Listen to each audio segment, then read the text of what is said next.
to elect a deputy speaker of the National Assembly.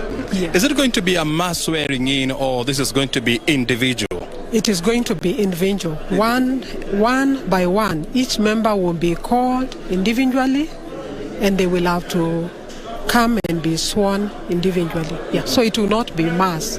Yes. And so this is definitely to say, it's proper to say that this process is likely to take a little bit of time, eh? It is likely to take a little bit of time, yeah, given the size of the number of the members of the National Assembly. Yeah. But we've done it before, so it's not a problem. Yes. And so you talked about also, the majority, the party with the majority numbers, is also going to play a key role. As to this point, which party has the majority? We do not need that for the purposes of the business today, because the business of today is to swear in members, and the next business is to elect a speaker and a deputy speaker, a process that is done by secret ballot. So we will not require information on the majorities or minorities or parties. Yeah. Yes. I remember the last time I interacted with you, which was about 2 weeks ago, during the induction of the members of parliament. You did confirm to me that you're going to be in touch with the registrar of political parties to exactly know which coalition has the majority in the House. Have you done that yet? That would be necessary after today's business going forward. So we will require that not now, but once a speaker is elected and we need now to ascertain the numbers, then that will be done. Mm-hmm. Yes. So after the swearing in and the election of the speaker and the deputy speaker, where do we go from? After the swearing in and election of speaker and deputy speaker, the next point will be to induct members of parliament. So we are in the process of planning on how to induct members, and we shall communicate on the exact dates once we firm the dates. Yeah. Yes. This is different from the induction that happened outside here about 2 weeks ago? It is quite different, because this was orientation just for the members to come in. We get to know them. They give us their documents. So induction really is telling them this is how you will need to operate, so that they understand the rules of procedure, they understand how committees work, how to transact business, both in plenary and also in committees. Yes. And that is coming up when? I will confirm the dates, but tentatively from 18th to 24th of this month. Yes. Yes. This month. And before I let you go, so I know a lot of people are asking themselves, when is Parliament expected now to start the critical role of legislation in this House? We have not yet ascertained the day when it will be convened now, so that it is formally opened by the President. That is a date that will be ascertained later, and it will be communicated. Mm-hmm. Yes. Because there must be a communication between the office of the President and, of course, the National Assembly. Mm-hmm. That's right, yes. Okay. Mm-hmm. Is there anything else that you want people who are watching you to know about what is going to happen in today? The business purely is to swear in members so that they are able to assume the office of a member of Parliament in accordance with Article 74 of the Constitution, and the next is to elect a speaker and a deputy speaker. Basically, that is it. Yes.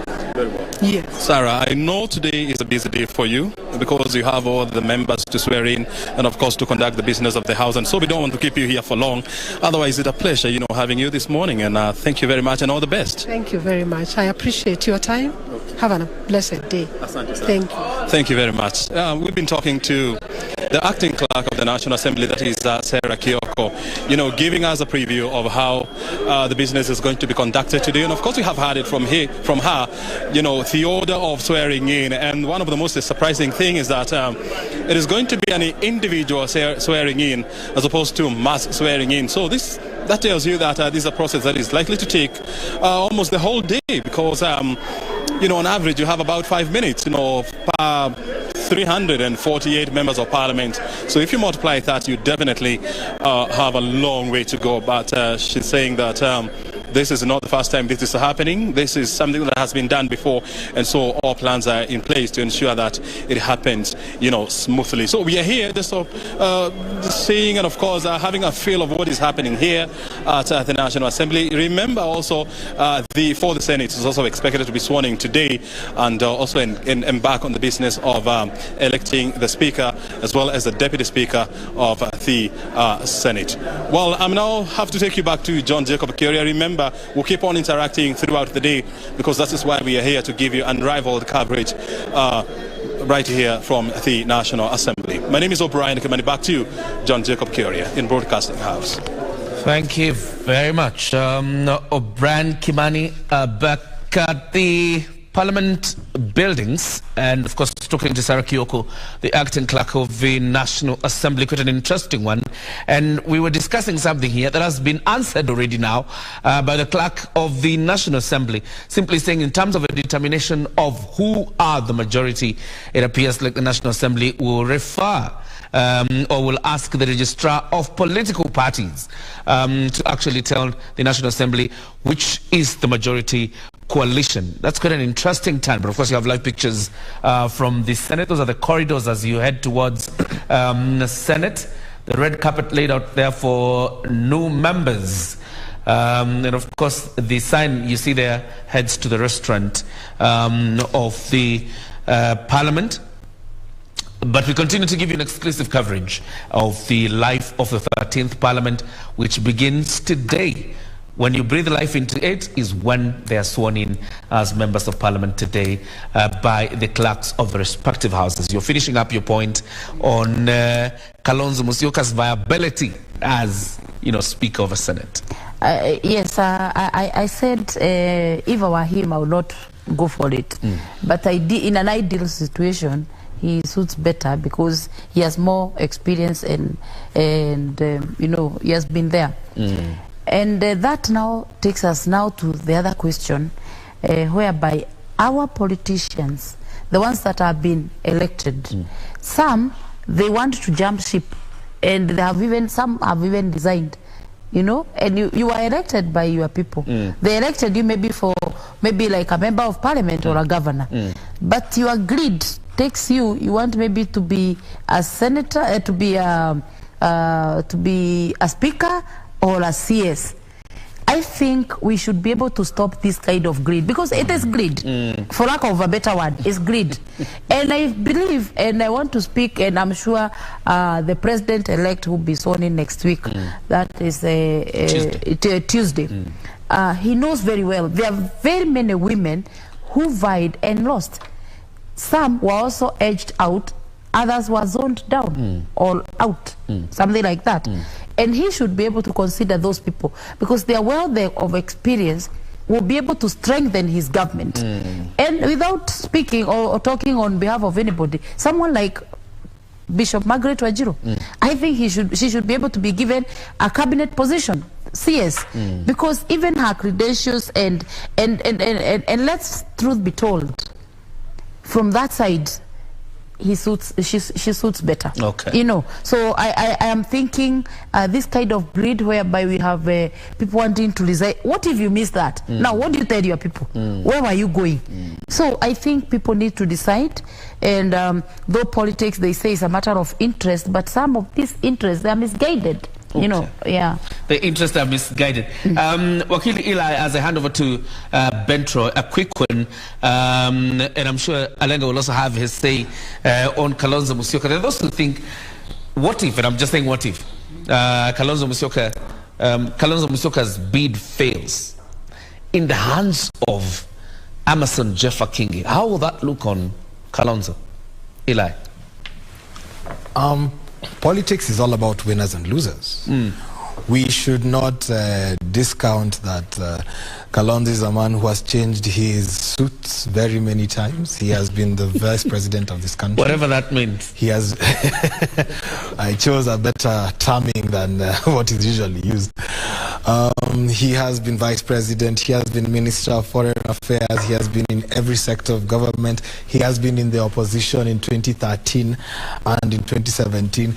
This is not a new situation for him to be faced with. He has been challenged before, he has always found a way to change the narrative and make sure that he survives politically. So you should not discount whether or not this election goes his way, these appointments today go his way, he will always be there. Kalonzo is a very strong political actor. Yes. That's the entrance of the chambers to Senator Jackson Mandago, the former governor of Uasin Gishu, was there, of course, engaging the orderlies from the Senate. I also saw Otiende Amolo, the Raila member of parliament. He seeks to be deputy speaker in the National Assembly. But quite an interesting one, Ben Troy. And is a big question I've been asking myself so many times. These people who became senators and they were governors. If there is an audit query from their account,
because it's more.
Tuombe. Ewe Mwenyezi Mungu, twakusihi ututazame kwa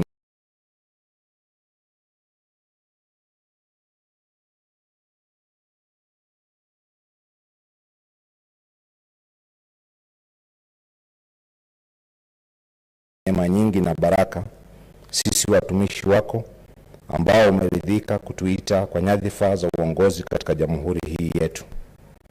Twakuomba utujalie tuyatende na kufikiria mambo yote yatakayofikishwa mbele yetu kwa njia ya haki na uaminifu, ili kustawisha amani, ufanisi na heri ya nchi hii yetu na wale ambao haja zao umezikabidhi mikononi mwetu. Amina.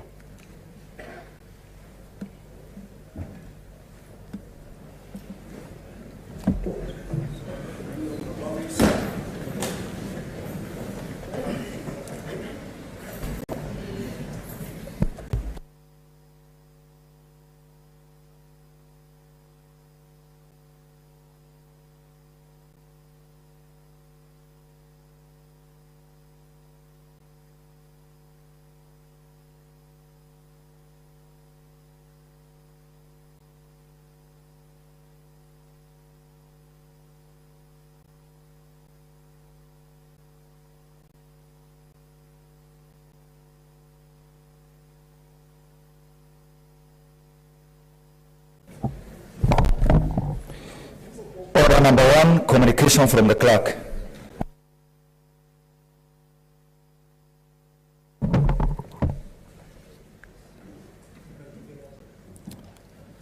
Honorable Senators, good morning.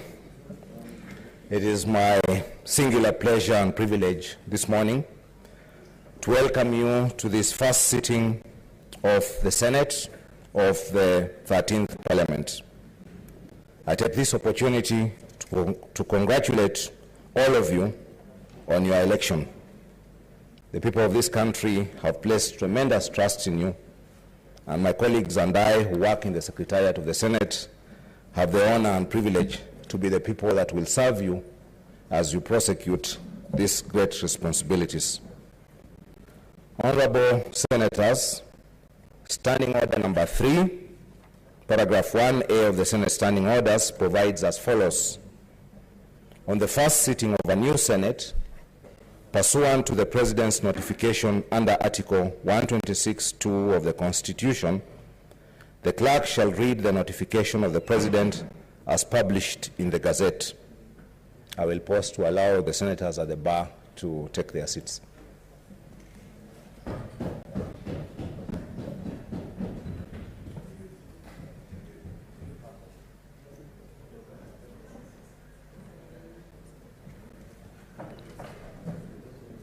Honorable Senators, pursuant to this provision of the standing orders, I will now proceed to read the notification of His Excellency the President as follows. And I quote, Gazette Notice number 10528, the Constitution of Kenya, first sitting of the Senate. And I quote, I quote, in exercise of the powers conferred by Article 126(2) of the Constitution of Kenya, I, Uhuru Kenyatta, President and Commander-in-Chief of the Kenya Defense Forces, appoint that the first sitting of the Senate shall be held at the main Parliament buildings in the Senate Chamber, Nairobi, on the 8th of September, 2022, at 9 a.m. End of quote. The Gazette notice is dated 5th of September, 2022, and is signed by His Excellency the President. I will now proceed to lay the Gazette notice on the table of the Senate as required.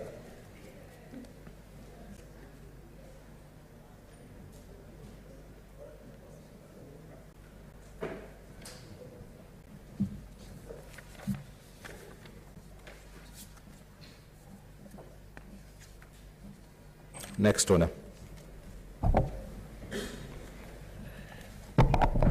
Order number 2, papers laid.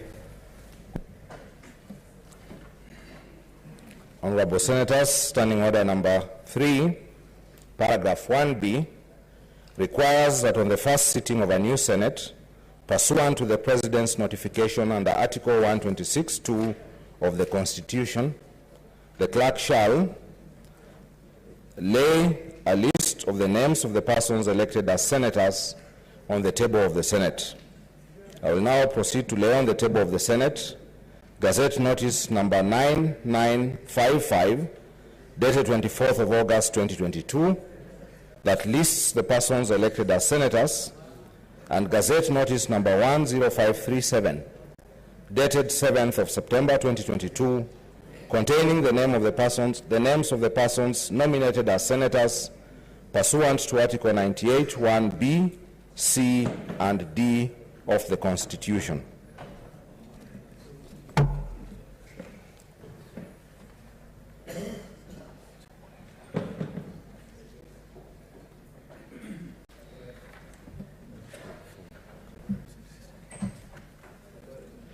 Thank you. Next one.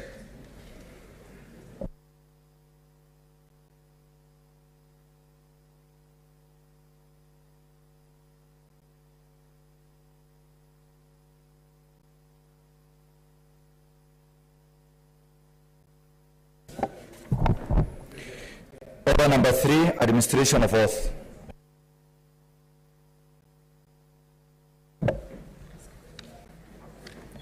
Honorable Senators, I have the following communication to make. This communication relates to the procedure that will be followed in the administration of oath or the affirmation of office of senator. I will pause to allow the senators at the bar to take their seats.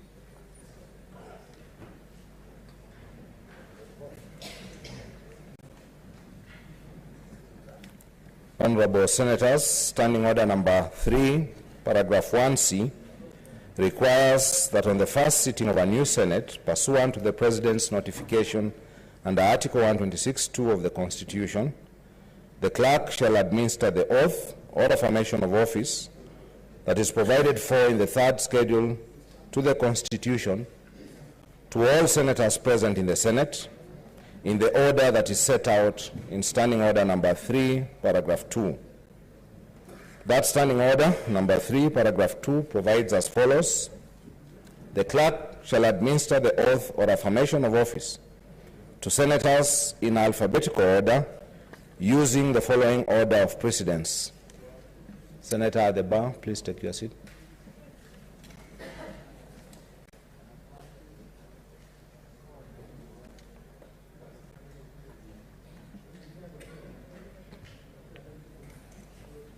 Standing Order number 3, paragraph 1C, the Standing Order provides the following as the order for the administration of oath. The clerk shall administer the oath or affirmation of office to senators in alphabetical order using the following order of precedence.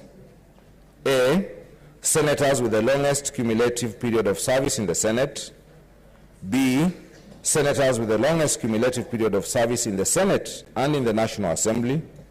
C, senators with the longest cumulative period of service in the National Assembly. D, senators with the longest cumulative period of service in any other legislature. And E, all other senators. Senators at the bar, please take your seats.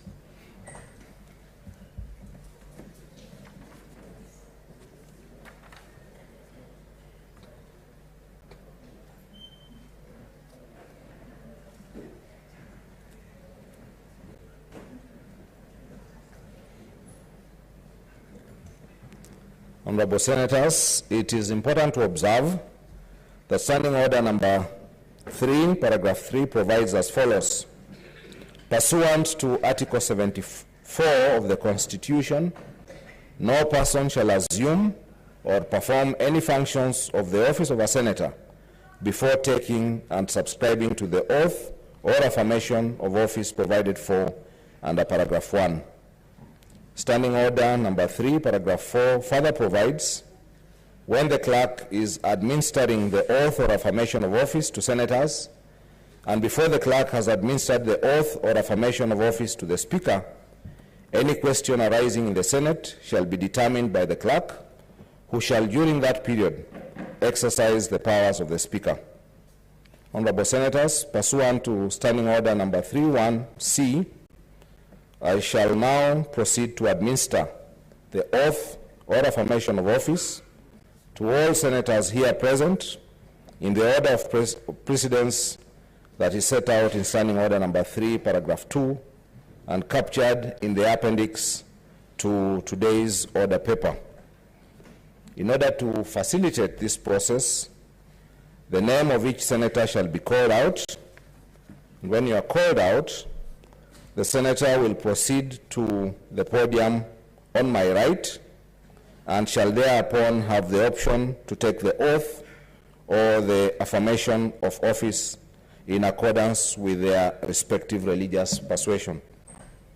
In order to facilitate, after taking the oath, or affirmation, the senator shall proceed to subscribe to the oath or affirmation of office at the table on my left by signing the oath or affirmation book. So the order will be that when you are called up, you will go to the bar, you will bow at the bar, Then you will come over to the arena, the swearing-in arena, where we'll administer the oath or the affirmation. Then you will proceed across to the table on the left, where you will subscribe to the oath or affirmation. And then you will proceed to the bar and bow again, and then resume your seat. Honorable senators at the bar, please take your seats.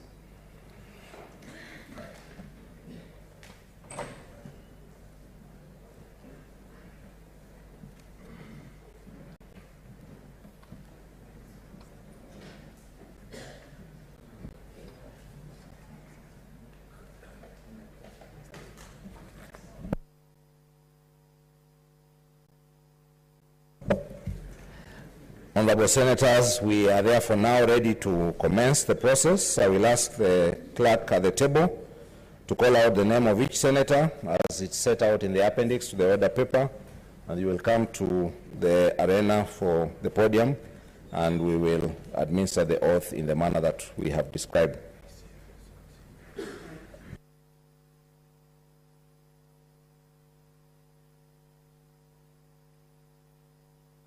Proceed.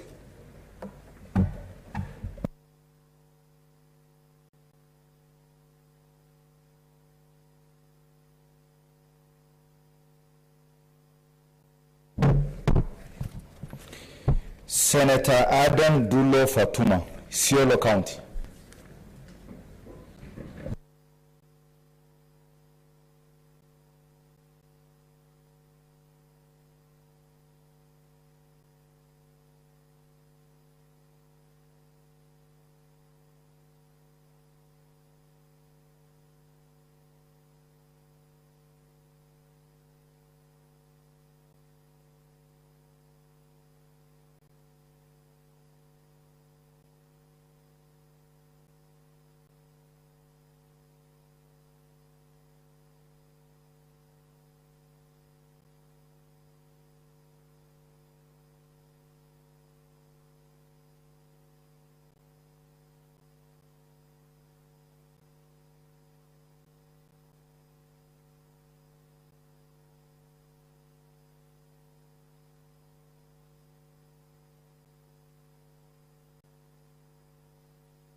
Senator Mazao Stewart Machiru, Kilifi County.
Senator Kajwang Moses Otieno, Homa Bay County.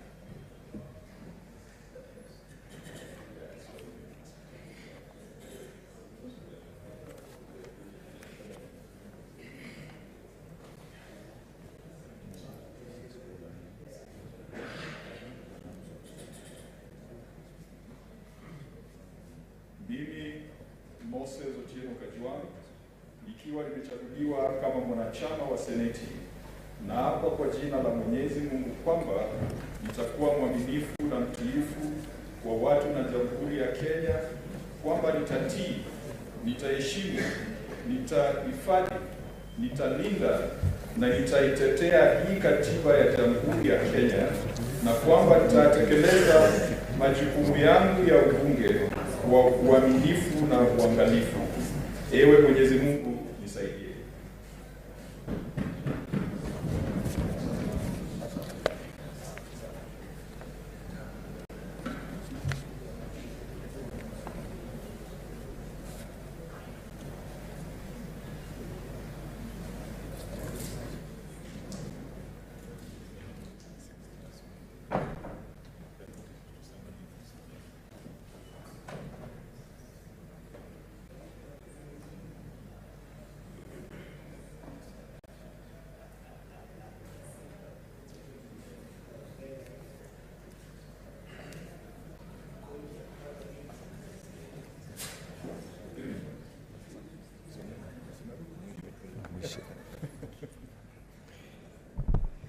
Senator Halwale Boni, Kakamega County.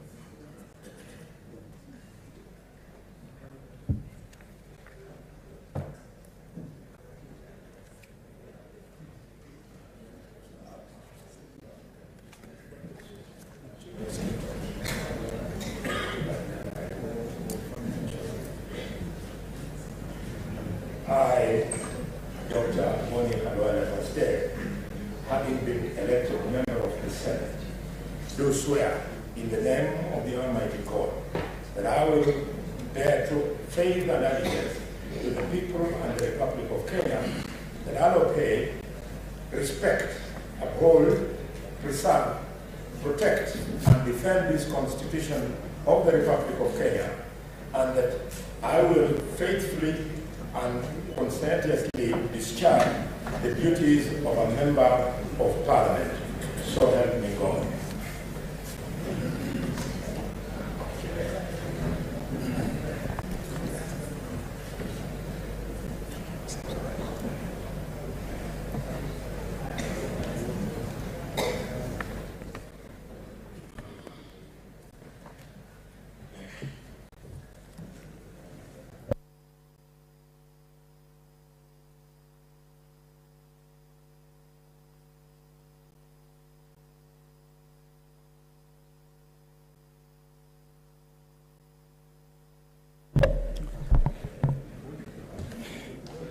Senator Margaret Jepkoech Kamar, nominated senator.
Senator Lelegwe Steve Lutumbesi, Samburu County.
Senator Boy Isa Juma, Kwale County.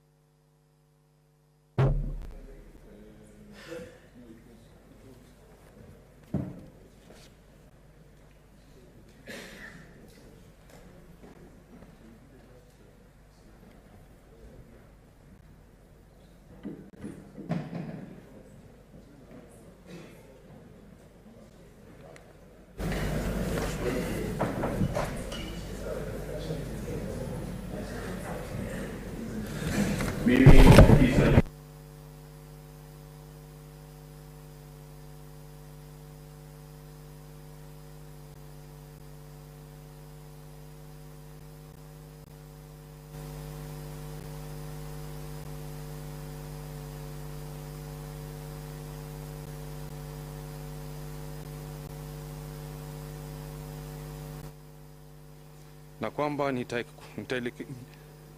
nitatekeleza majukumu yangu ya ubunge kwa uaminifu na uangalifu.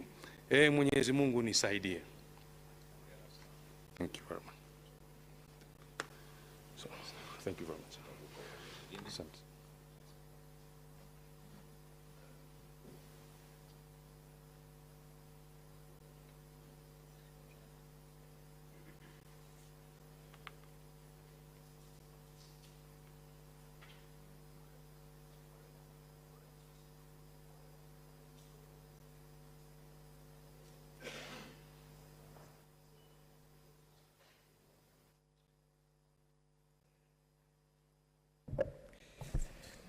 Senator Mogeni Eric Okongo, Nyamira County.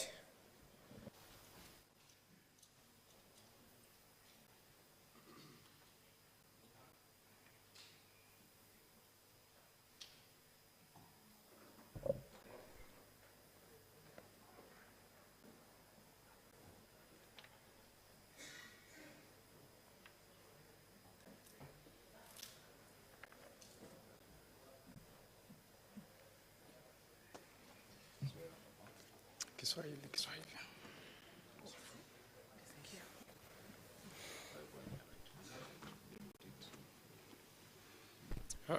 Mimi Eric Okongo Mogeni, nikiwa nimechaguliwa kama mwanachama wa Seneti, na hapa kwa jina la Mwenyezi Mungu kwamba nitakuwa mwaminifu na mtiifu kwa watu wa Jamhuri ya Kenya kwamba nitatii, nitaiheshimu, nitahifadhi, nitailinda na nitaitetea hii katiba ya Jamhuri ya Kenya, na kwamba nitayatekeleza majukumu yangu ya ubunge kwa uaminifu na uangalifu. Ewe Mwenyezi Mungu nisaidie.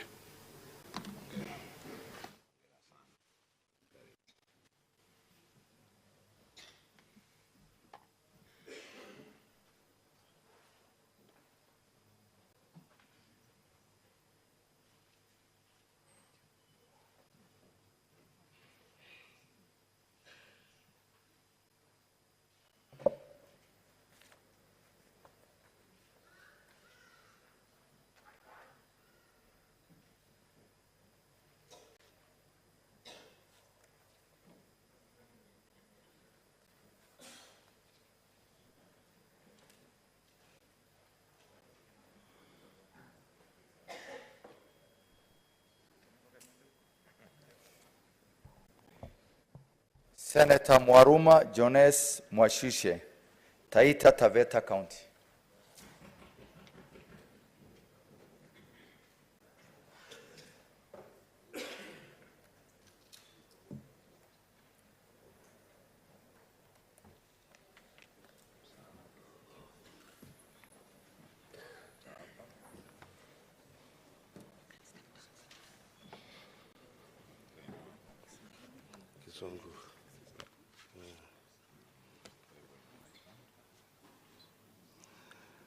I, Jones Mwashusho Maruma, having been elected a member of the Senate, do swear in the name of the Almighty God that I will bear true faith and allegiance to the people and the Republic of Kenya, that I will obey, respect, uphold, preserve, protect, and defend this Constitution of the Republic of Kenya, and that I will faithfully and conscientiously discharge the duties of a member of Parliament. So help me God. Thank you so much.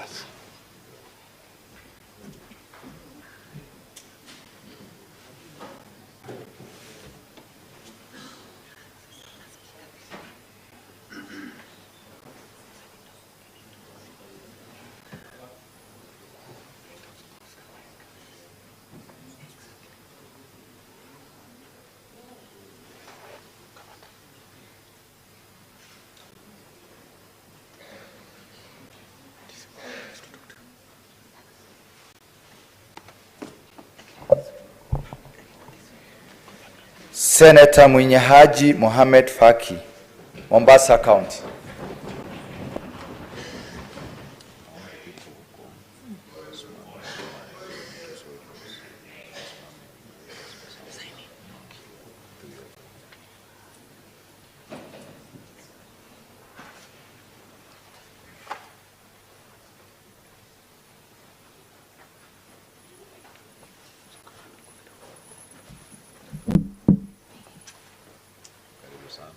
Thank you. Msafu. Kiswahili ndio lugha ya bunge. Mimi Mohamed Faki Mwenyehaji, nikiwa nimechaguliwa kama mwanachama wa Seneti, na hapa kwa jina la Mwenyezi Mungu kwamba nitakuwa mwaminifu na mtiifu kwa watu na Jamhuri ya Kenya, na kwamba nitatii, nitaheshimu, nitahifadhi, nitalinda na nitaitetea hii katiba ya Jamhuri ya Kenya, na kwamba nitatekeleza majukumu yangu ya ubunge kwa uaminifu na uangalifu. Ewe Mwenyezi Mungu nisaidie.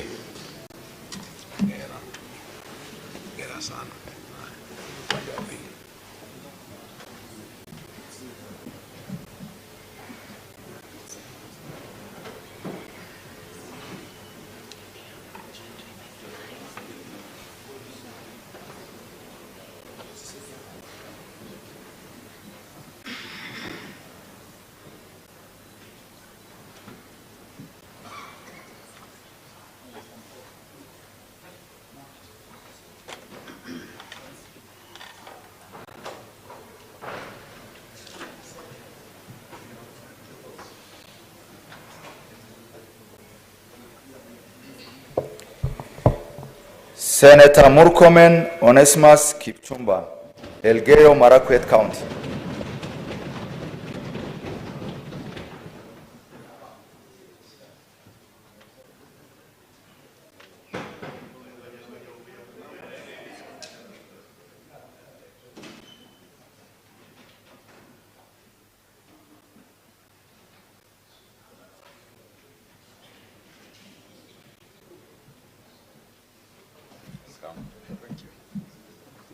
Kiswahili.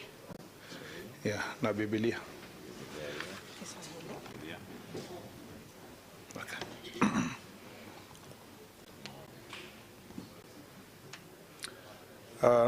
Mimi Onesimus Kipchumba Murkomen nikiwa nimechaguliwa kama mwanachama wa Seneti, na hapa kwa jina la Mwenyezi Mungu kwamba nitakuwa mwaminifu na mtiifu kwa watu wa Jamhuri ya Kenya, kwamba nitatii, nitaheshimu, nitahifadhi, nitalinda na nitaitetea hii katiba ya Jamhuri ya Kenya, na kwamba nitayatekeleza majukumu yangu ya ubunge kwa uaminifu na uangalifu.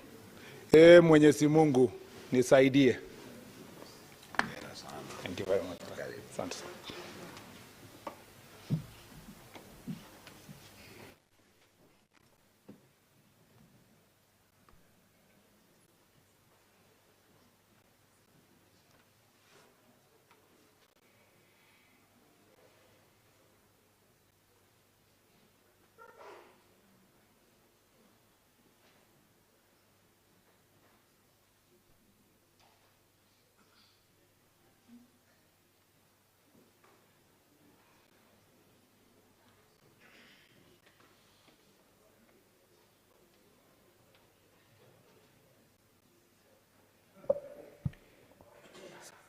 Senator Cheriot Aaron Kipkirui, Kericho County.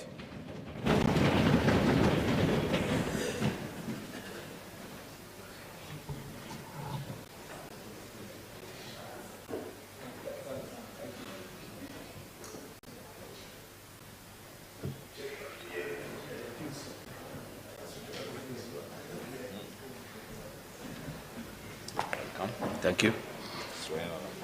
I'll swear. Kiswahili.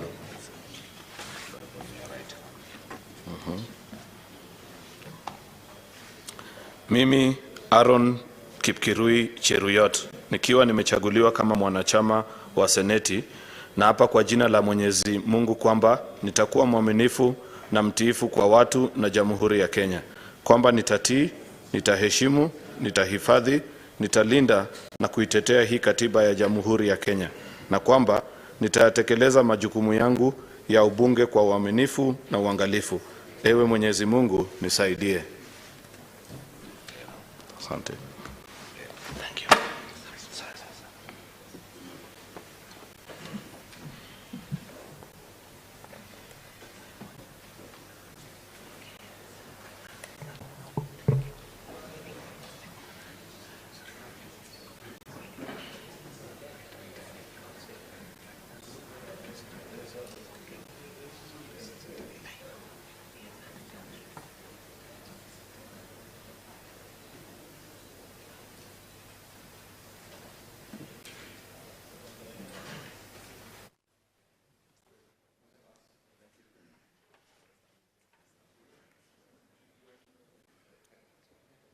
Senator Olekina Ledama, Narok County.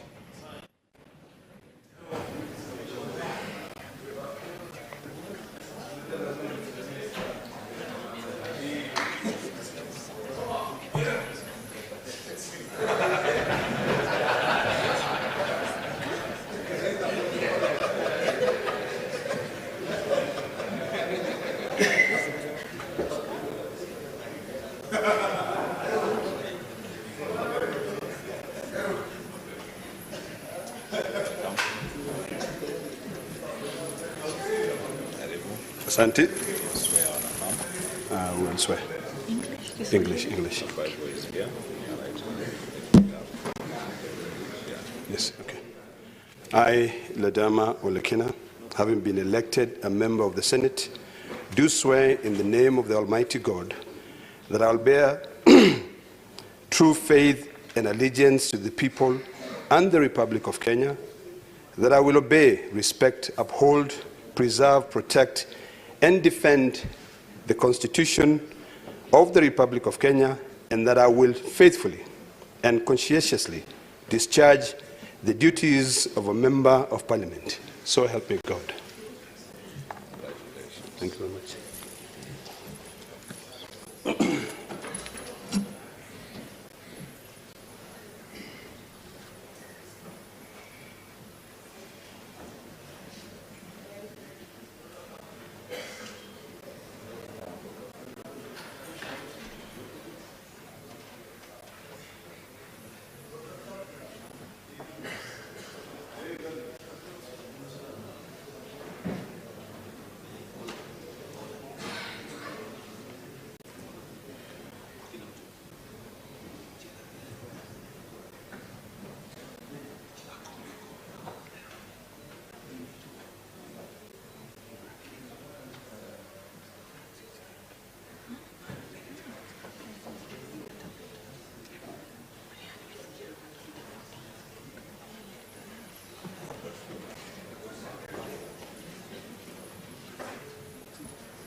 Senator Wambua Enoch Kio, Kitui County.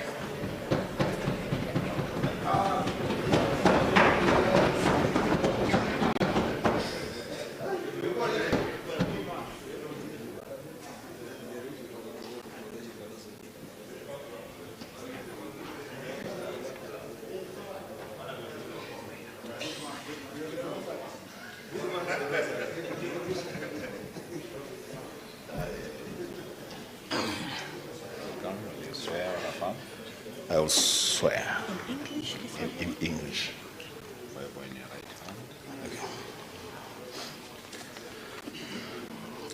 I, Enoch Wambua, having been elected a member of the Senate, do swear in the name of the Almighty God that I will bear true faith and allegiance to the people and the Republic of Kenya, that I will obey, respect, uphold, preserve, protect, and defend this Constitution of the Republic of Kenya, and that I will faithfully and conscientiously discharge the duties of a member of Parliament. So help me God. Thank you.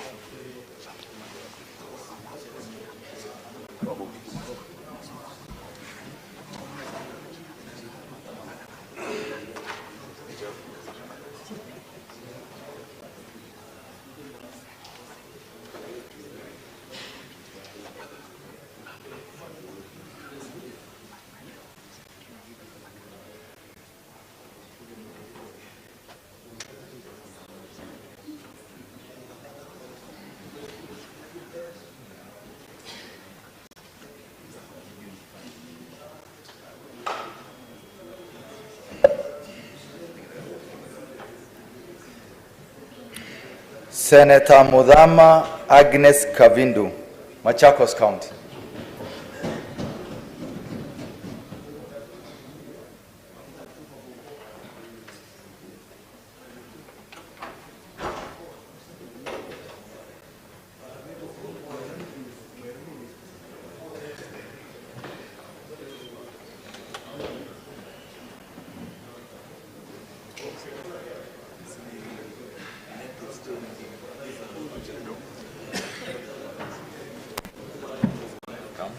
Thank you. I'll swear. English.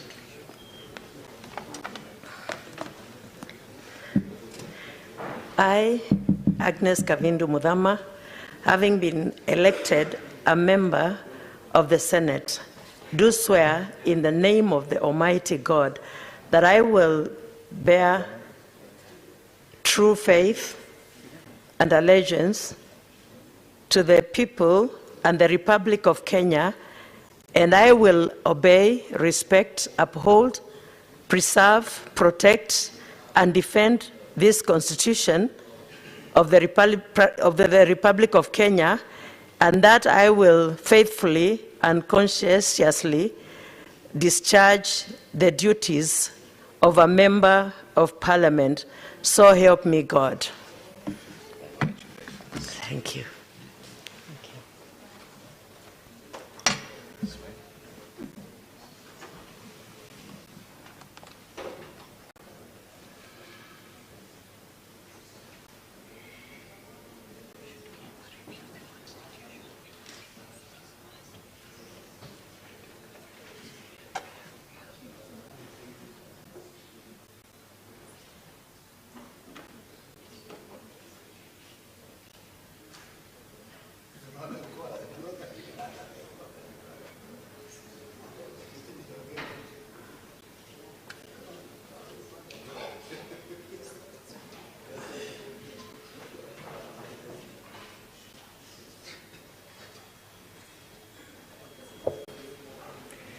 Senator Haji Abdul Mohamed, Garissa County.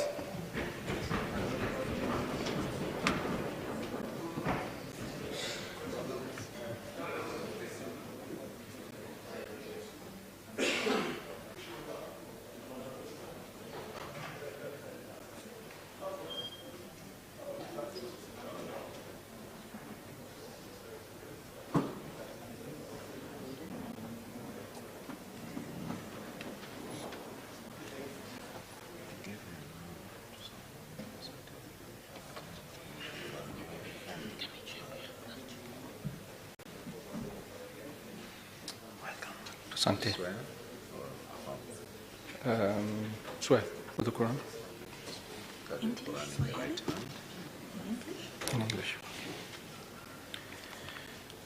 I, Abdul Qadir Muhammad Haji, having been elected a member of the Senate, do swear in the name of the Almighty God that I will bear true faith allegiance to the people and the Republic of Kenya, that I will obey, respect, uphold, preserve, protect and defend this Constitution of the Republic of Kenya, and that I will faithfully and conscientiously discharge the duties of a member of Parliament. So help me God. Thank you. Asante.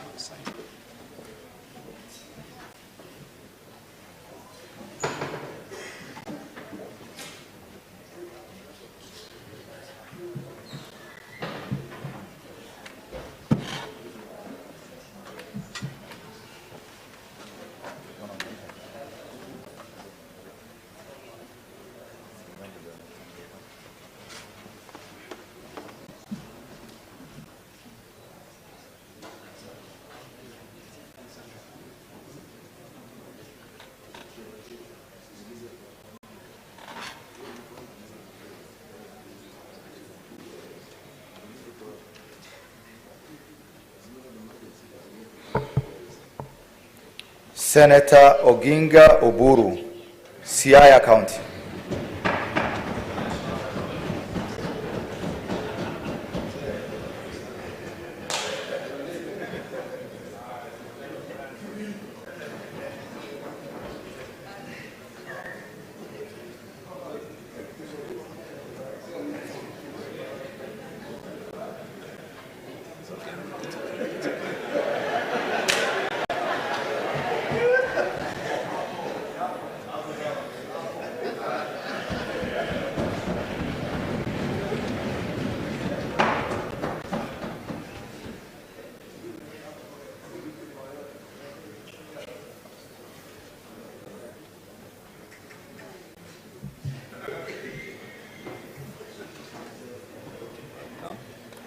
Swear on a phone? Swear. No, right? English or Swahili? No, English. English, this is English. Okay. I, Dr. Buru Oginga, having been elected as a member of the Senate, do swear in the name of the Almighty God that I will bear true faith and allegiance to the people and the Republic of Kenya, and that I will obey, respect, uphold, preserve, protect, and defend the Constitution of the Republic of Kenya, and that I will faithfully and conscientiously discharge the duties of a member of Parliament. So help me God. Thank you. Thank you.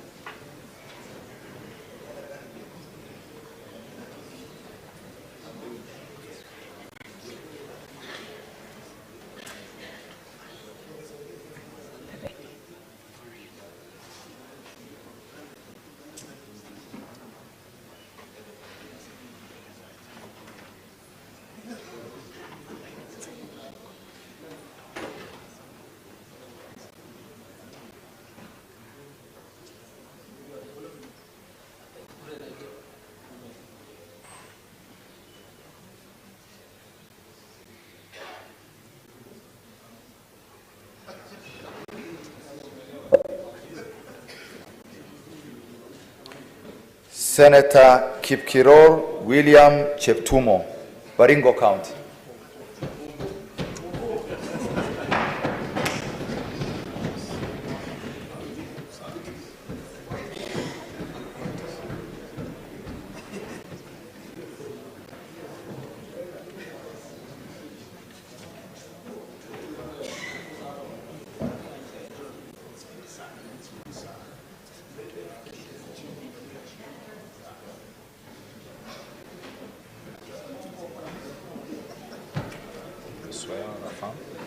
Swear. English.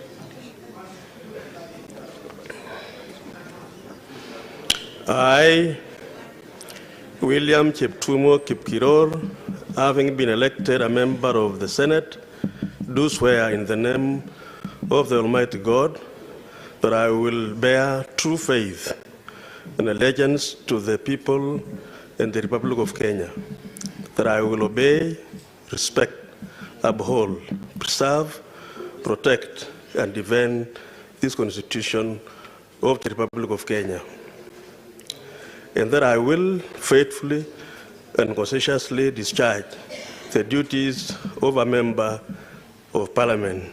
So help me God.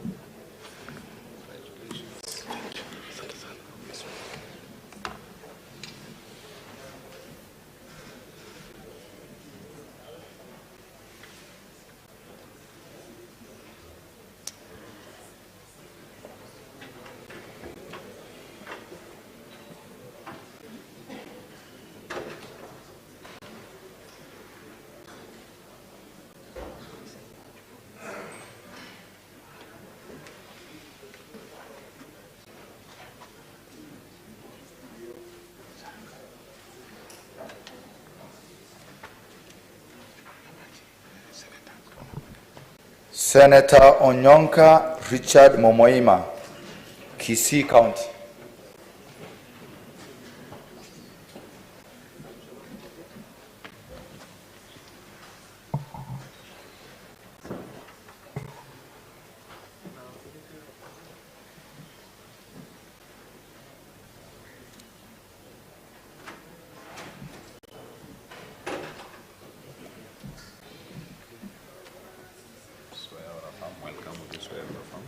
I'll swear.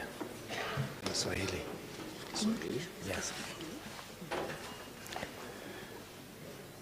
Mimi Richard Momoima Onyonka, nikiwa nimechaguliwa kama mwanachama wa Seneti, na hapa kwa jina la Mwenyezi Mungu kwamba nitakuwa mwaminifu na mtiifu kwa watu na Jamhuri ya Kenya, kwamba nitatihi, nitaheshimu, nitahifadhi, nitailinda na nitaitetea hii katiba ya Jamhuri ya Kenya, na kwamba nitatekeleza majukumu yangu ya ubunge kwa uaminifu na uangalifu. Ewe Mwenyezi Mungu unisaidie. Shukran.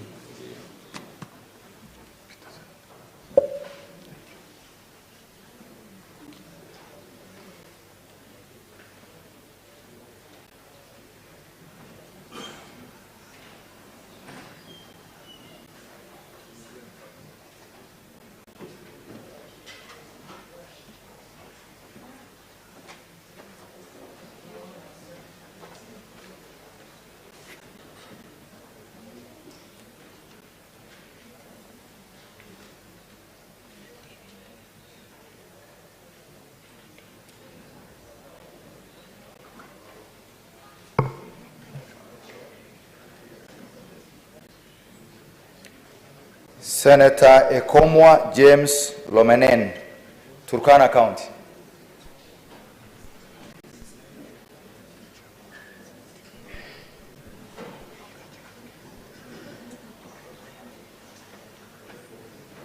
Senator Kaduri Murungi, Meru County.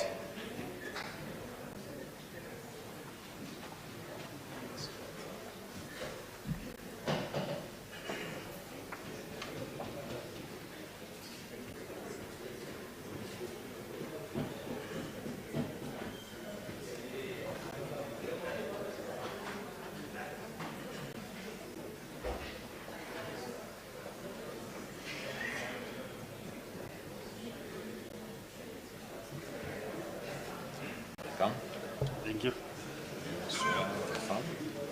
Swahili. Bible. Mimi Kadhuri Murungi nikiwa nimechaguliwa kama mwanachama wa Seneti, na hapa kwa jina la Mwenyezi Mungu kwamba nitakuwa mwaminifu na mtiifu kwa watu na Jamhuri ya Kenya, kwamba nitatii, nitaheshimu, nitahifadhi, nitalinda na nitaitetea katiba ya Jamhuri ya Kenya, na kwamba nitayatekeleza majukumu yangu ya ubunge kwa uaminifu na uangalifu. Ewe Mungu, Mwenyezi Mungu nisaidie. Thank you.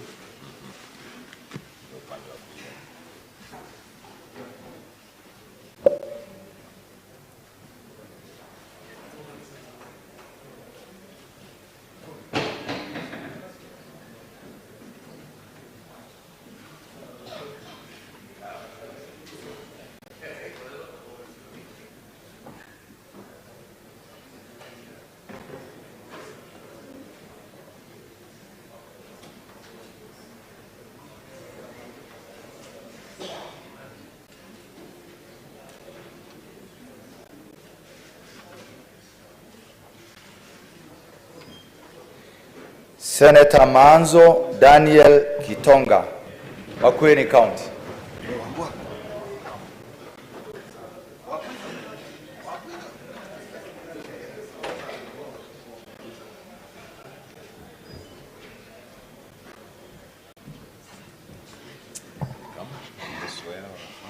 Swear. English.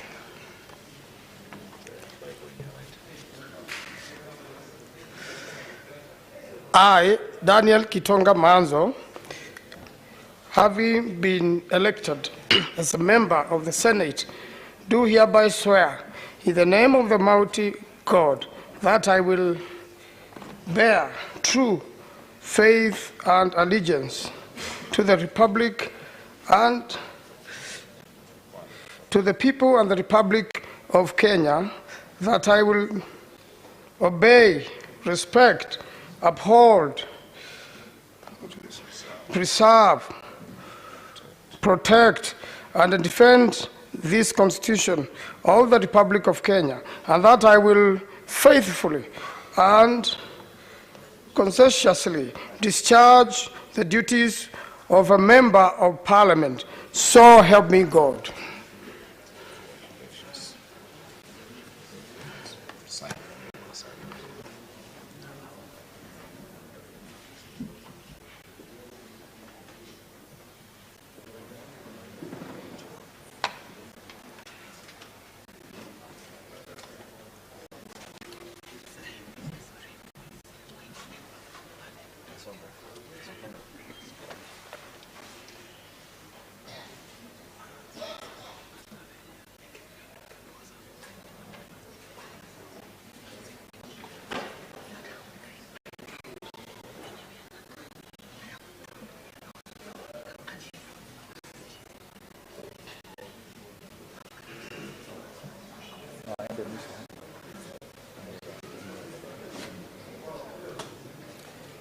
Senator Shakila Abdullah Mohammed, nominated senator.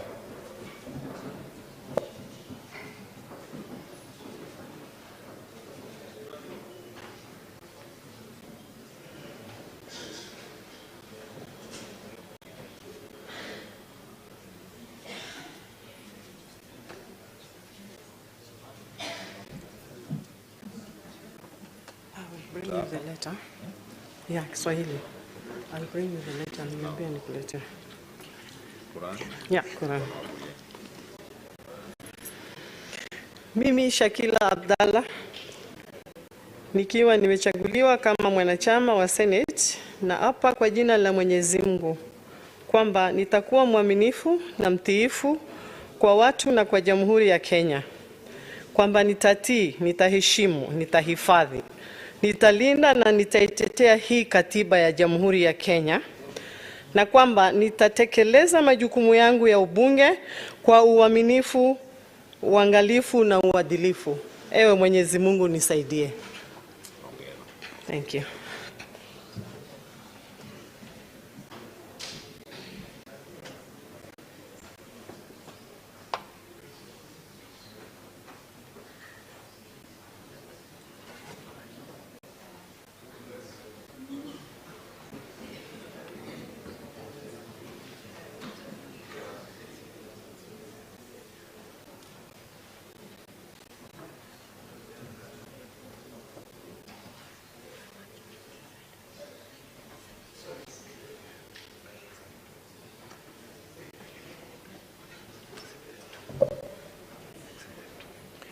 Senator Mungatana Danson Buya, Tana River County.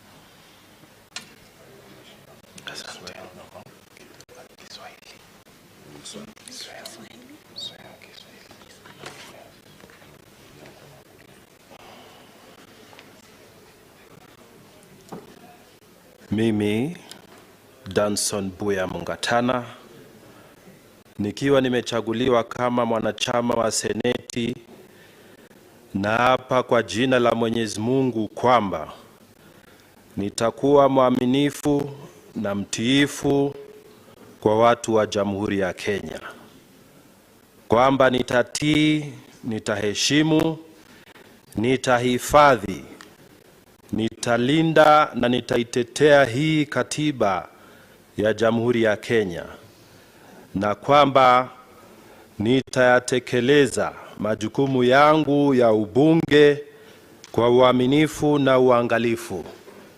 Ewe Mwenyezi Mungu nisaidie.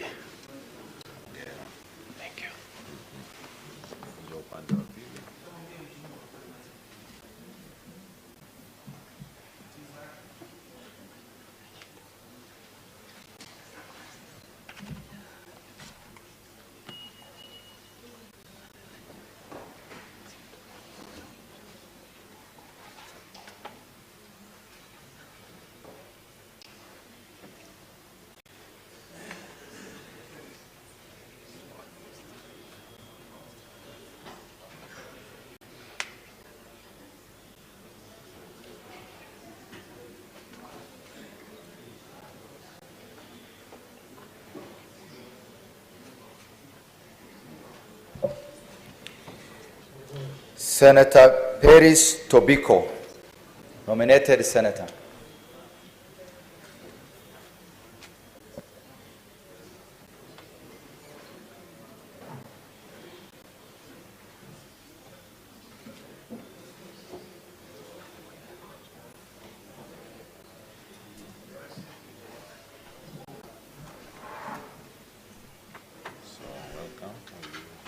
Swear or affirm? I'll swear. Yes. English.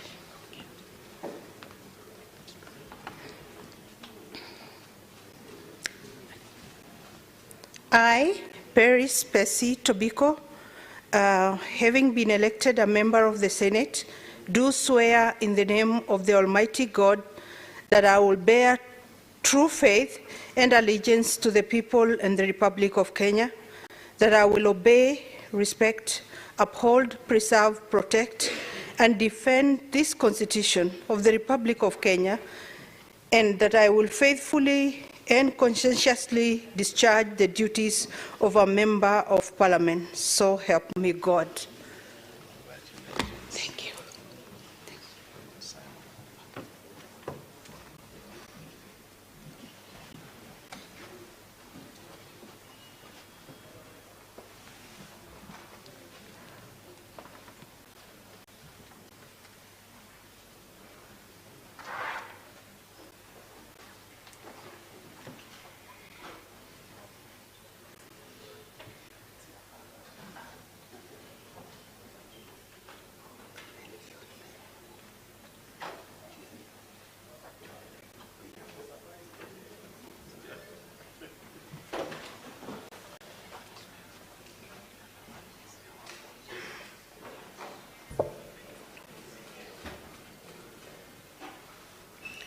Senator Roslinda Soipan Tuya, nominated senator.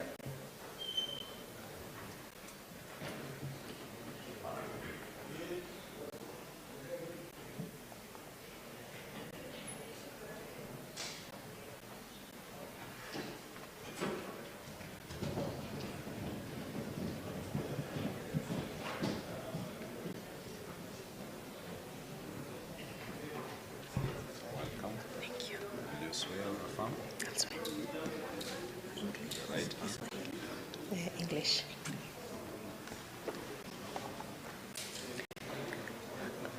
I, Roslinda Soipan Tuya, having been elected a member of the Senate, do swear in the name of the Almighty God that I will bear the true faith and allegiance to the people and the Republic of Kenya, that I will obey, respect, uphold, preserve, protect, and defend this Constitution of the Republic of Kenya, and that I will faithfully and conscientiously discharge the duties of a Member of Parliament. So help me God.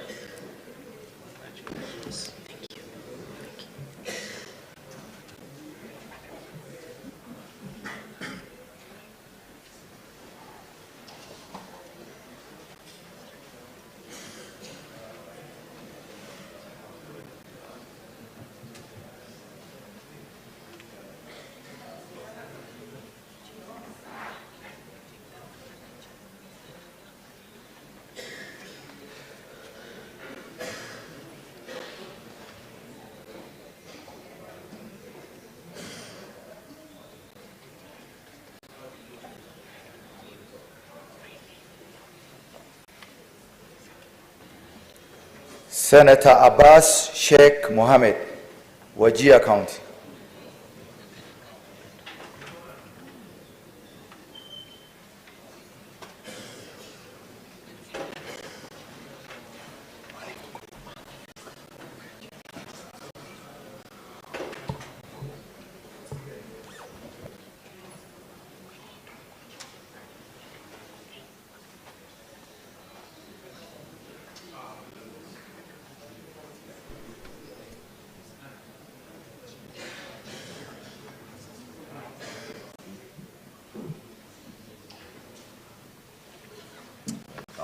Thank you.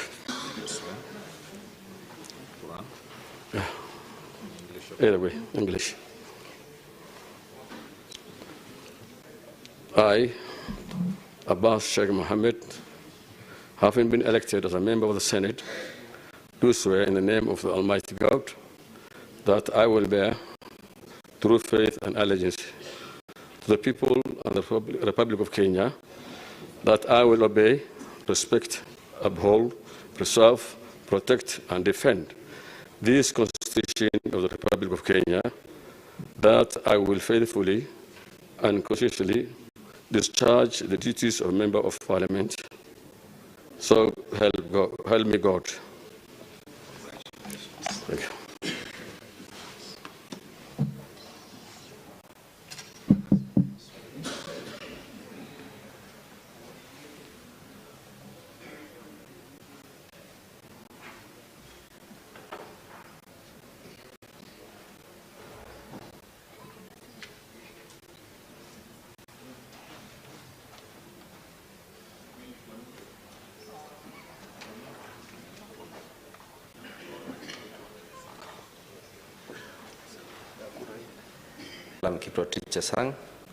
Having been elected a member of the Senate, do swear in the name of the Almighty God that I will bear true faith and allegiance to the people and the Republic of Kenya, that I will obey, respect, uphold, preserve, protect, and defend this Constitution of the Republic of Kenya, and that I will faithfully and conscientiously discharge the duties of a member of Parliament. So help me God. Thank you.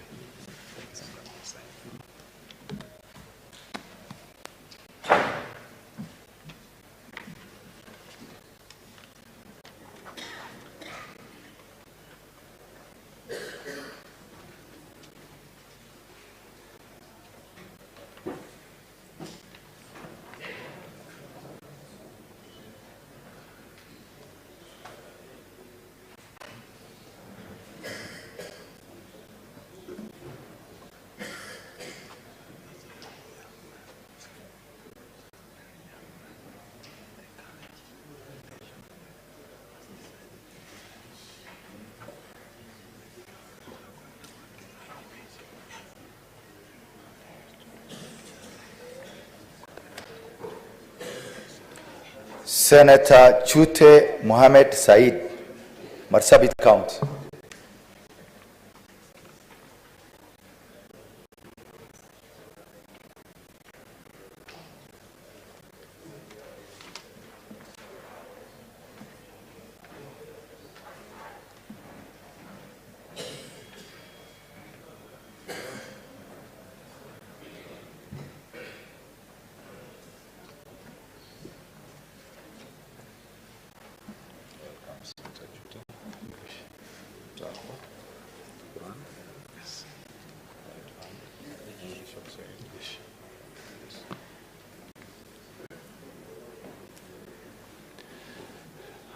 I, Mohammed Said Chute, having been elected a member of the Senate, do swear in the name of Almighty God that I will bear true faith and allegiance to the people and the Republic of Kenya, that I will obey, respect, uphold, preserve, protect and defend this Constitution of the Republic of Kenya, and that I will faithfully and conscientiously discharge the duties of Member of Parliament. So help me God.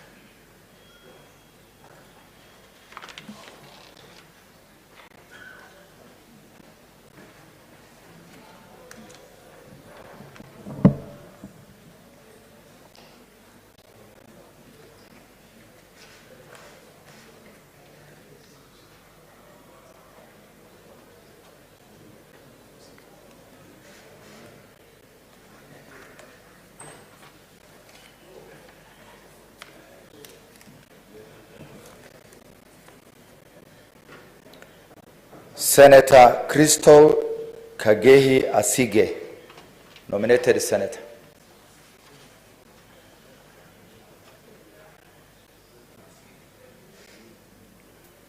Senator George Mungai Mbugwa, nominated Senator.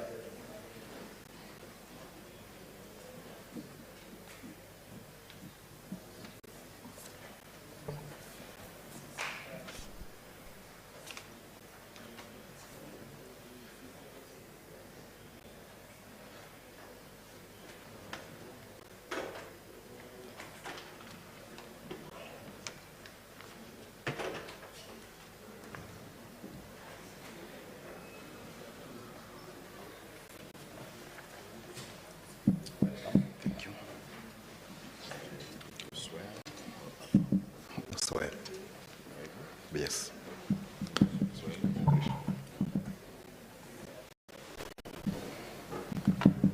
I, George Mugai Bogwa, having been elected a member of the Senate, do swear in the name of the Almighty God that I will bear true faith and allegiance to the people and the Republic of Kenya, that I will obey, respect, uphold, preserve, protect, and defend this Constitution of the Republic of Kenya, and conscientiously discharge the duties of the Member of Parliament. So help me God. Thank you.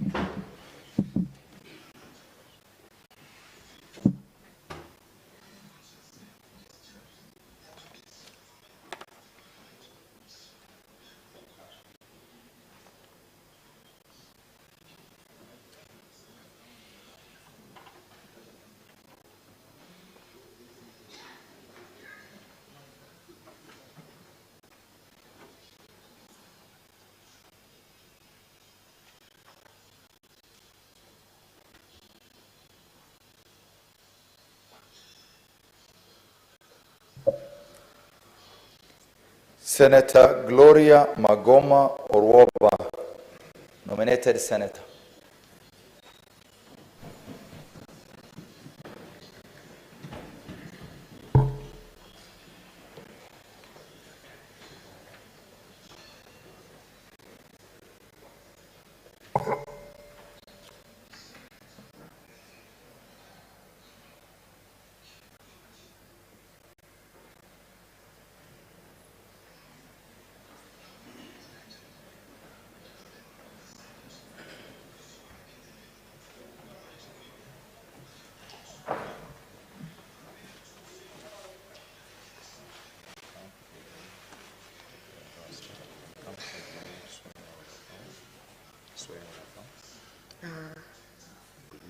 Yes, I will try. I will hold the Bible. English. Go ahead. I, Gloria Magoma Orwoba, having been nominated a member of the Senate, do swear in the name of the Almighty God that I will bear truth, faith, and allegiance to the people and the Republic of Kenya, that I will obey, respect, uphold, preserve, protect, and defend this Constitution of the Republic of Kenya, and that I will faithfully and consistently discharge the duties of a member of Parliament. So help me God.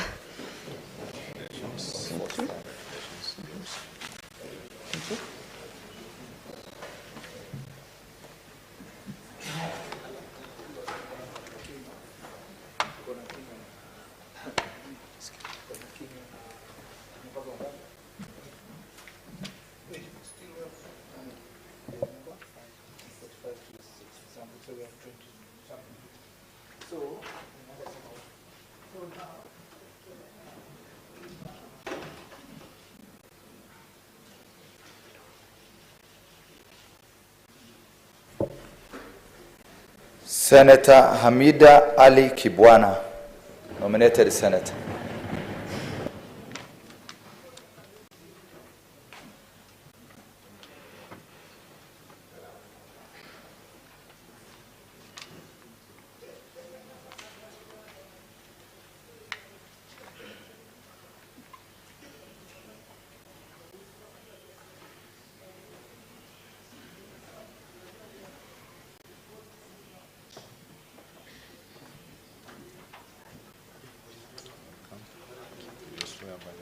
Yes.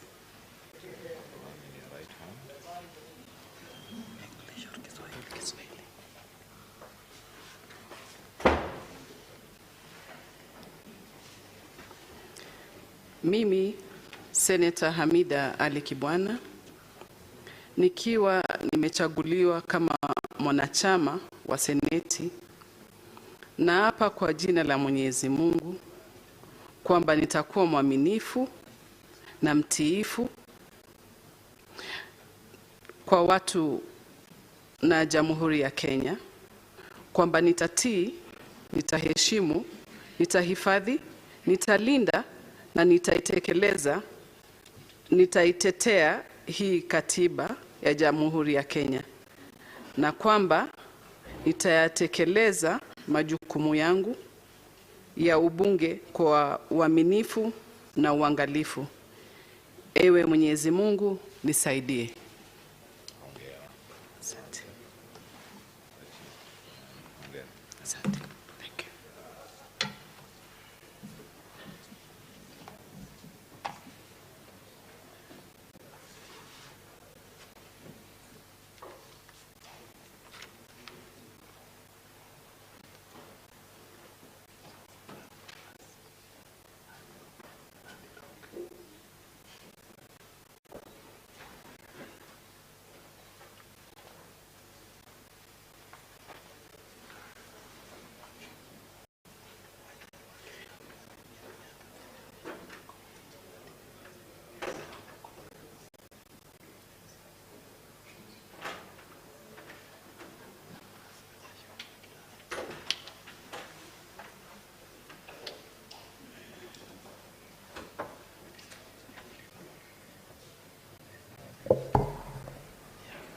Senator Hezena Lemalitian, nominated senator.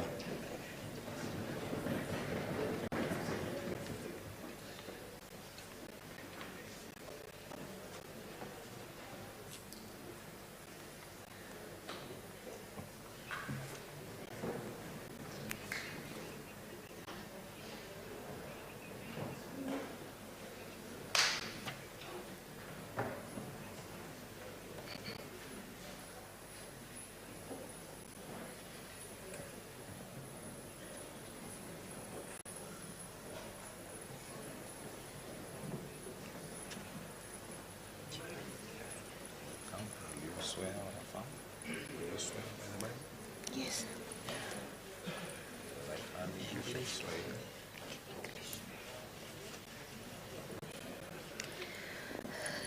I, Zena Lemalitian, having been nominated as a member of the Senate, do swear in the name of the Almighty God that I will bear the faith and allegiance to the people and the Republic of Kenya, that I will obey, respect, uphold, preserve, protect, defend this Constitution of the Republic of Kenya, and that I will faithfully and conscientiously discharge the duties of a member of Parliament. So help me God.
Senator Keroche Tabitha Karanja, Nakuru County.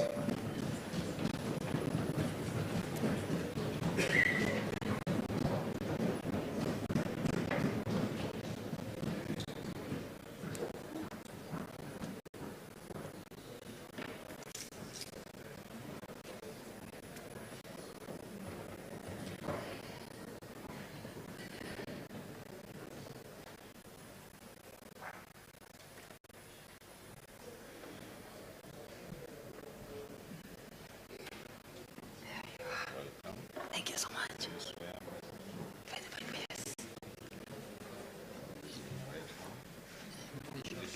English.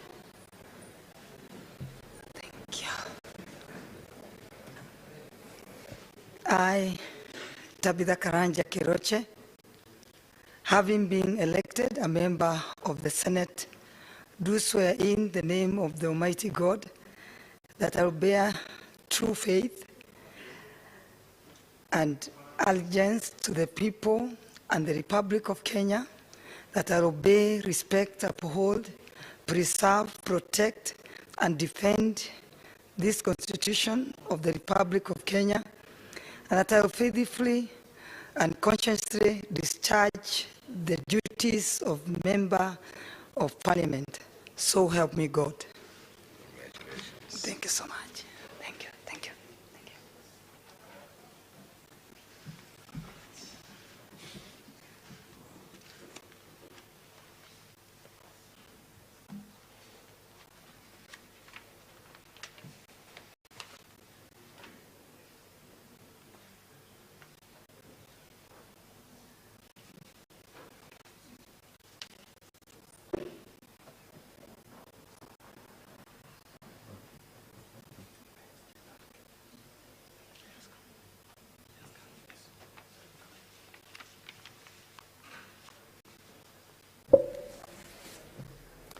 Senator Mandago Jackson Kiblagat, Uasin Gishu County.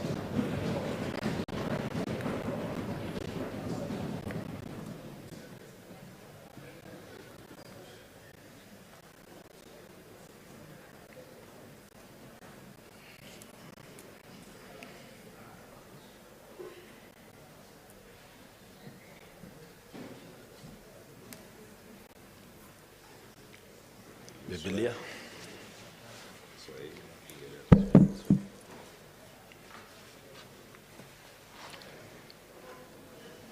Mimi Jackson Kiblagat Mandago nikiwa nimechaguliwa kama mwanachama wa Seneti, na hapa kwa jina la Mwenyezi Mungu kwamba nitakuwa mwaminifu na mtiifu kwa watu na Jamhuri ya Kenya, kwamba nitatii, nitaheshimu, nitahifadhi, nitalinda na nitaitetea hii katiba ya Jamhuri ya Kenya, na kwamba nitayatekeleza majukumu yangu ya ubunge kwa uaminifu na uangalifu.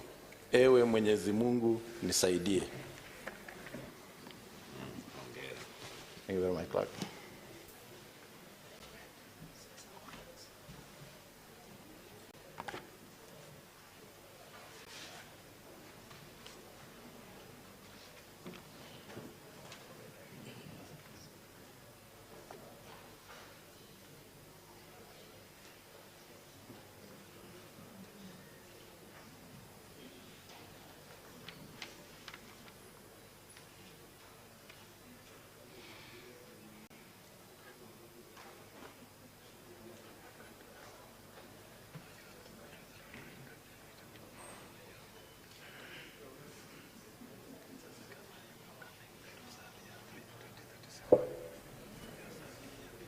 Senator Mariam Sheikh Omar, nominated senator.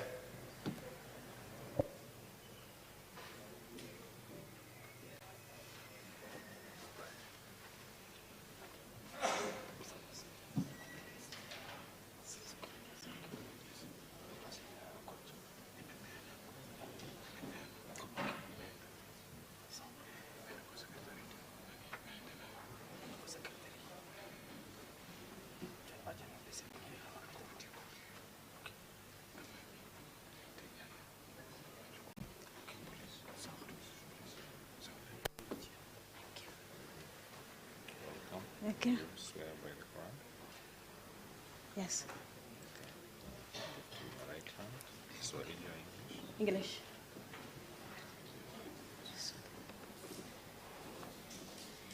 I, Mariam Sheikh Omar, having been elected member of Senate, do swear in the name of Almighty Allah that I will bear through fair and allegiance to the people and the Republic of Kenya. I will obey, respect, uphold, preserve, protect, and defend this Constitution of Republic of Kenya,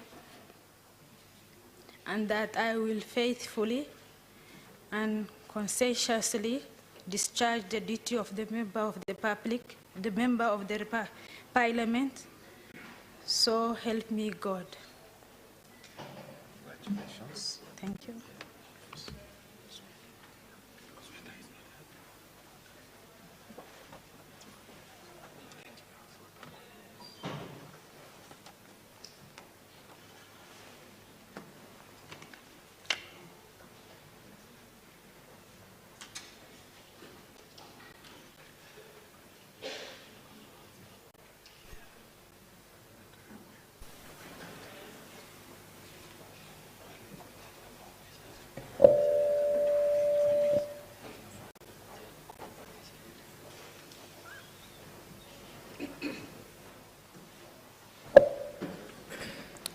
Senator Maureen Tabitha Mutinda, nominated senator.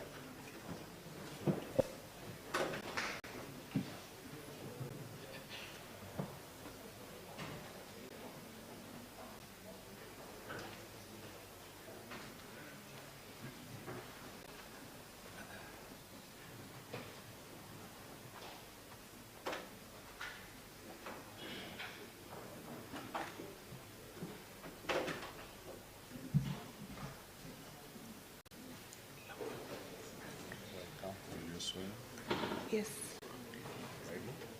Yes. English. Thank you. I, Maureen Tabitha Mutinda, having been elected a member of the Senate, do swear in the name of the Almighty God that I will bear true faith and allegiance to the people and the Republic of Kenya, that I will obey, respect, uphold, preserve, protect, and defend this Constitution of the Republic of Kenya, that I will faithfully and conscientiously discharge the duties of a member of Parliament. So help me God. Thank you. Asante.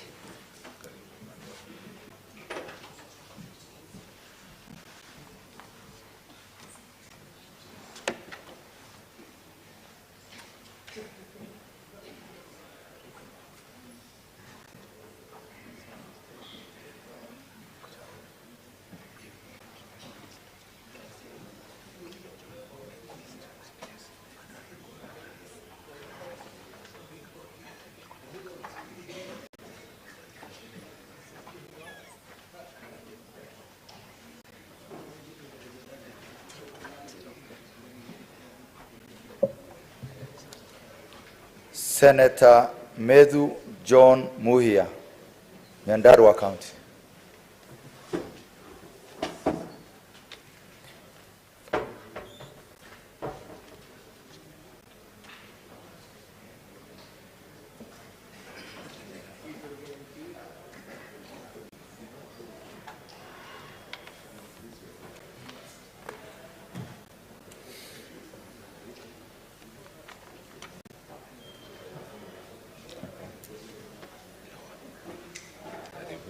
Asante. Uswea. Biblia. Kiswahili.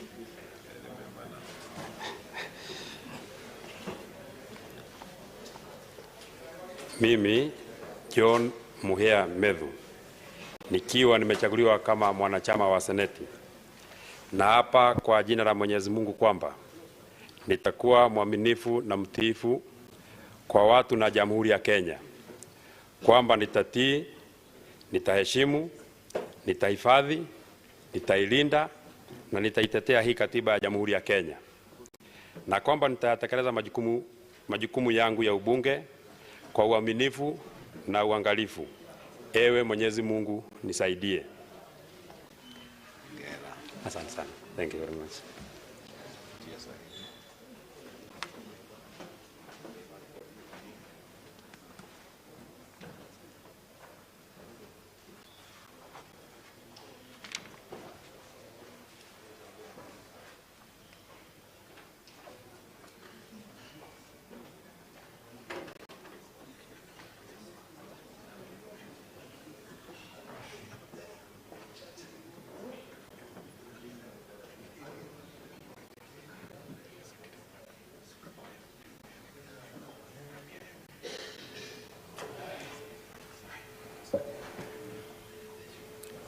Senator Miraj Abdullahi Abdulrahman, nominated senator.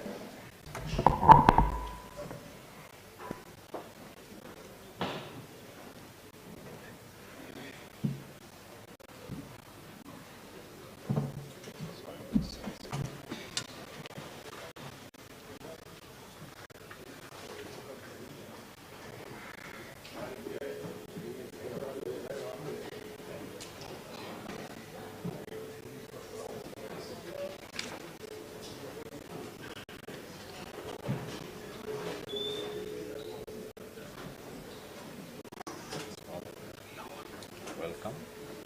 Asante. Quran, yes. Kiswahili.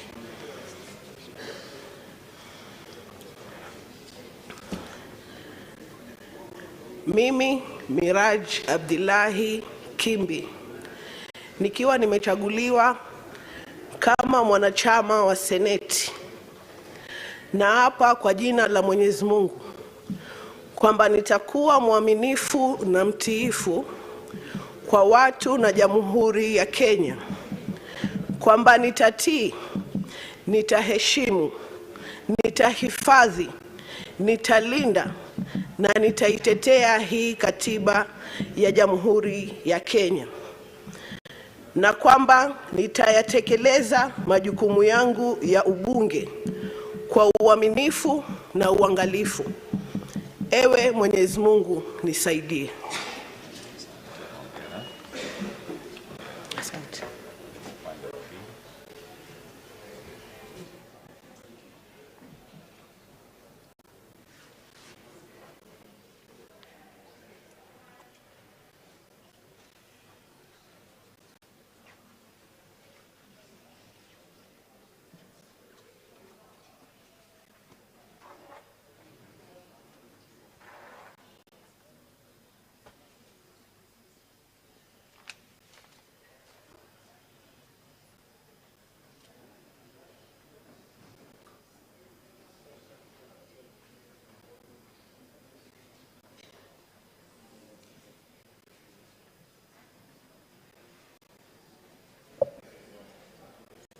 Senator Mundigi Alexander Ngunyi, Embu County.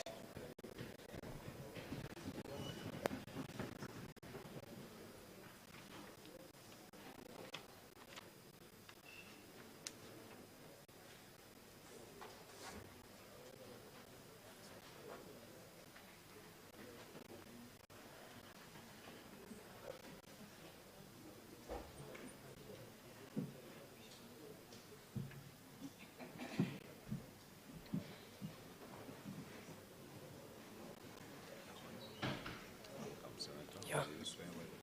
English Bible.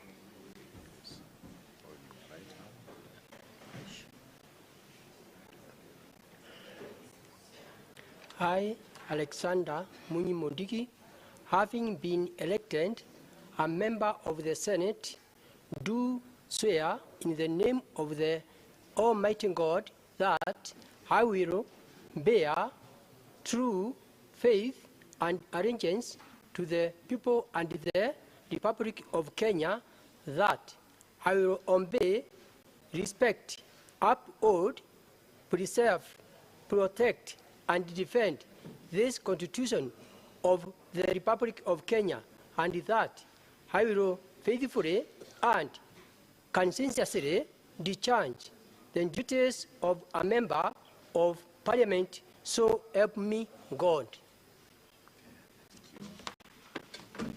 Thank you.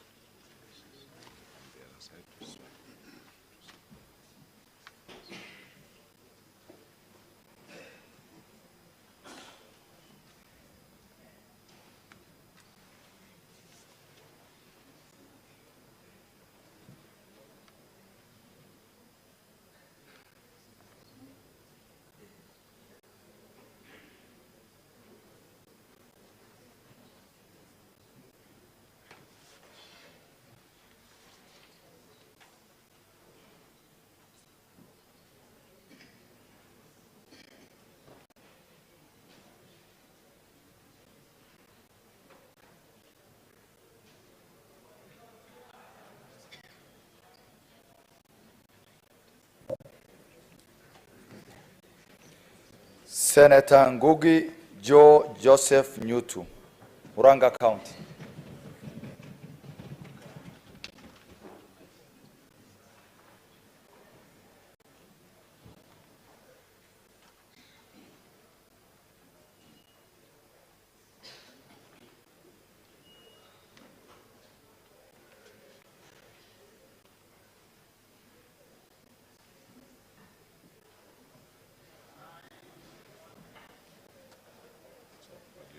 Biblia.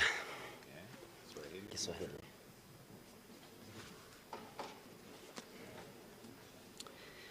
Mimi Joseph Nyutu Ngugi nikiwa nimechaguliwa kama mwanachama wa Seneti, na hapa kwa jina la Mwenyezi Mungu kwamba nitakuwa mwaminifu na mtiifu kwa watu na Jamhuri ya Kenya, kwamba nitatii, nitaheshimu, nitahifadhi, nitalinda na nitaitetea hii katiba ya Jamhuri ya Kenya, na kwamba nitatekeleza majukumu yangu ya ubunge kwa uaminifu na uangalifu. Ewe Mwenyezi Mungu nisaidie.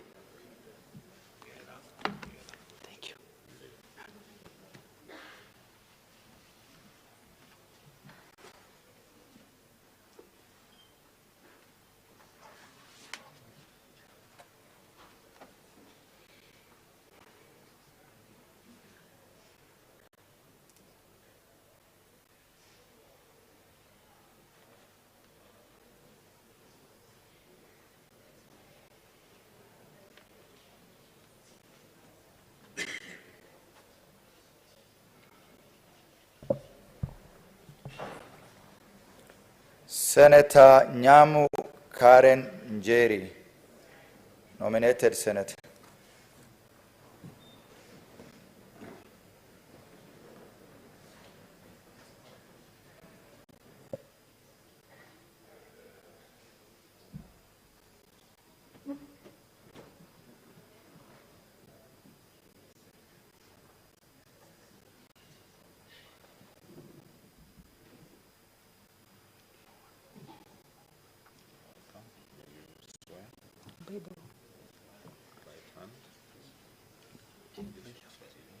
English.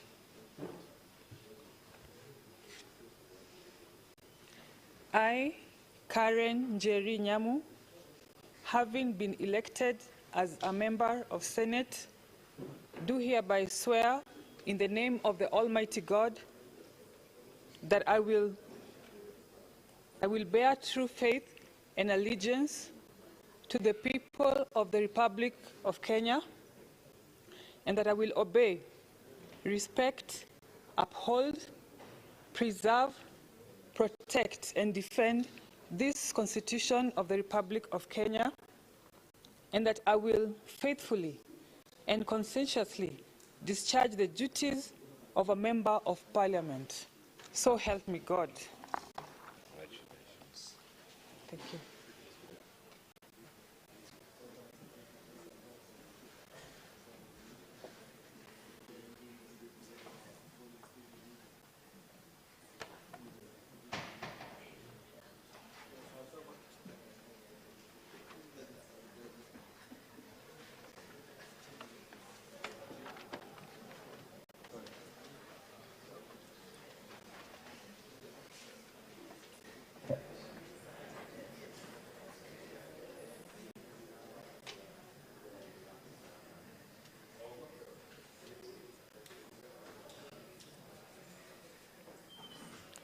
Senator Odhiambo Ojienda Tom, Kisumu County.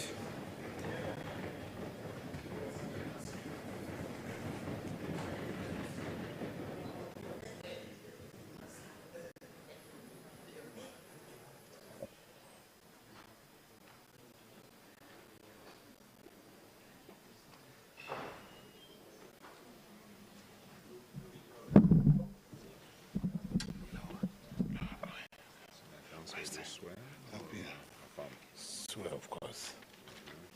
Right. English.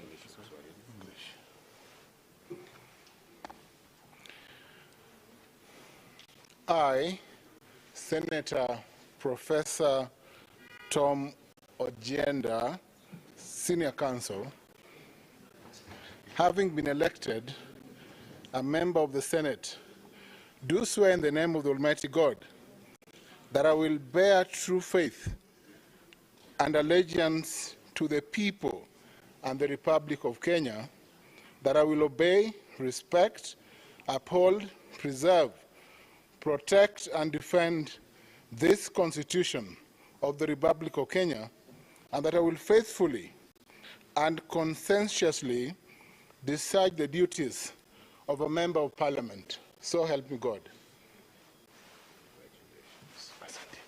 Asante. Thank you.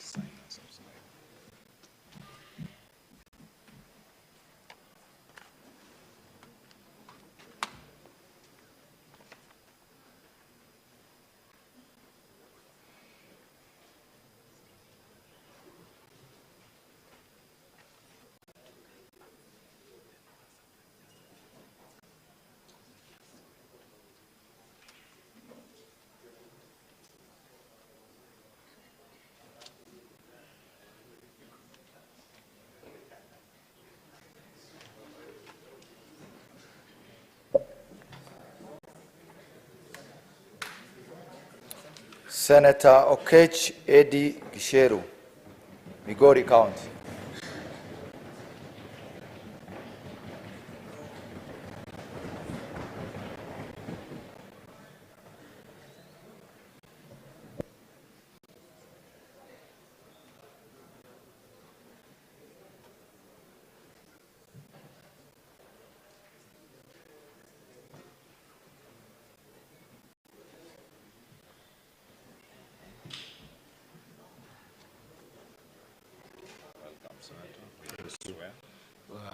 Christian Bible. English.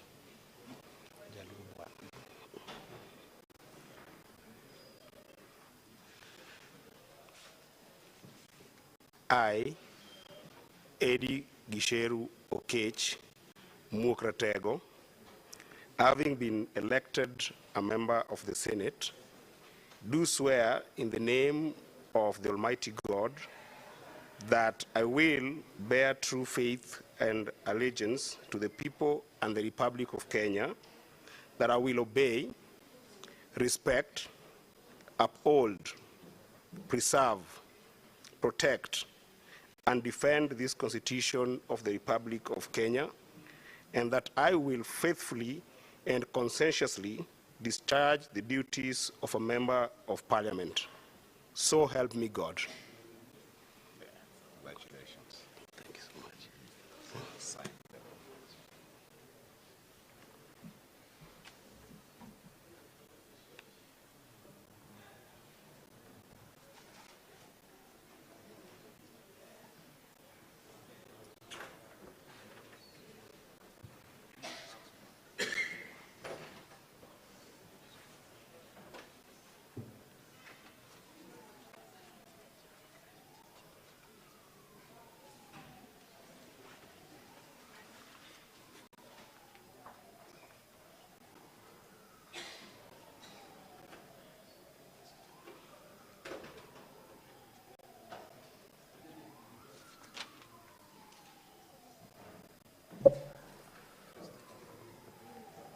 Senator Okoiti Andrew Omtata, Busia County.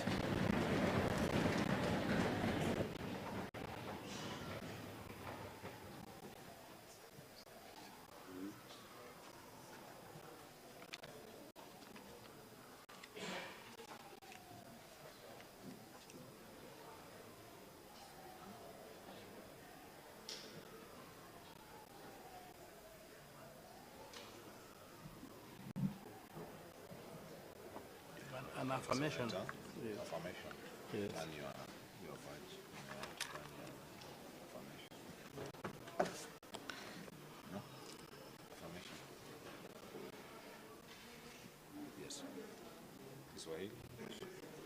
Swahili. Swahili.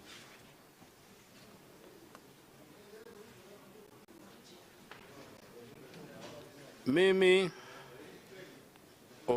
Okea Omtata Okoiti Andrew, nikiwa nimechaguliwa kama mwanachama wa Seneti, nathibitisha kwa dhati kwamba nitakuwa mwaminifu na mtiifu kwa watu na Jamhuri ya Kenya, kwamba nitatii, nitaheshimu, nitahifadhi, nitalinda na nitatetea hii katiba ya Jamhuri ya Kenya, na kwamba nitatekeleza majukumu yangu ya ubunge kwa uaminifu na uangalifu. Mwenyezi Mungu unisaidie.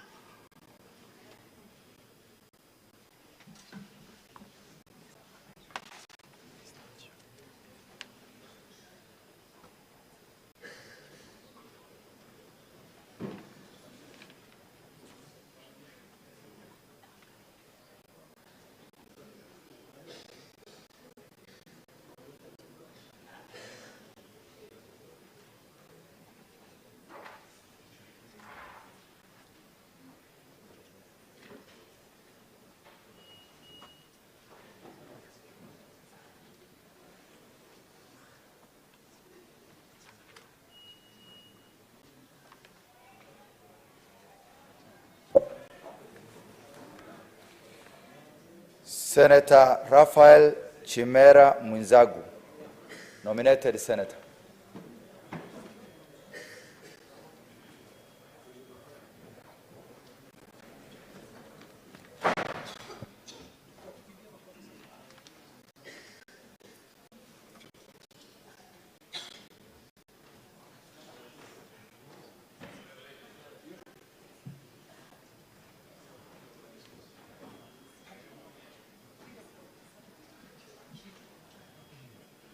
Welcome.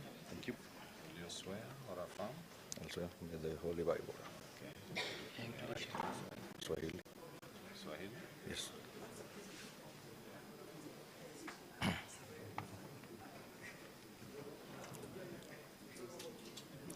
Mimi Raphael Chimera Mwinzagu nikiwa nimechaguliwa kama mwanachama wa Seneti, na hapa kwa jina la Mwenyezi Mungu kwamba nitakuwa mwaminifu na mtiifu kwa watu na Jamhuri ya Kenya, kwamba nitatii, nitaheshimu, nitahifadhi, nitalinda na nitaitetea hii katiba ya Jamhuri ya Kenya, na kwamba nitatekeleza majukumu yangu ya ubunge kwa uaminifu na uangalifu.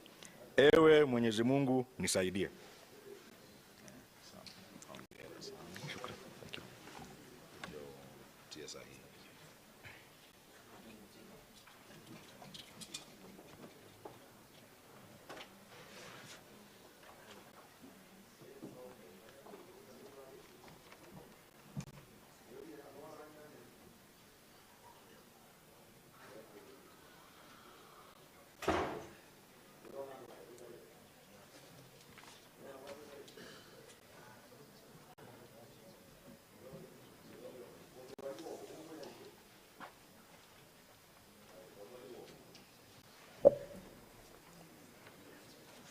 Senator Roba Ali Ibrahim, Mandera County.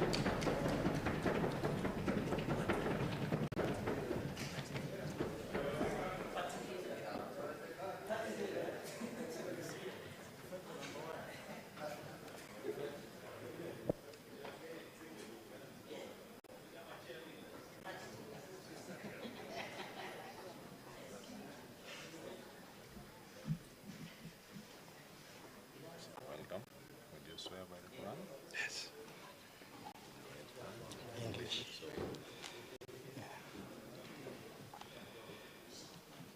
I, Ali Ibrahim Roba, having been elected a member of the Senate, do swear in the name of the Almighty God that I will bear true faith and allegiance to the people and the Republic of Kenya, that I will obey, respect, uphold, preserve, protect, and defend this Constitution of the Republic of Kenya, and that I will faithfully and conscientiously discharge the duties of a member of Parliament. So help me God.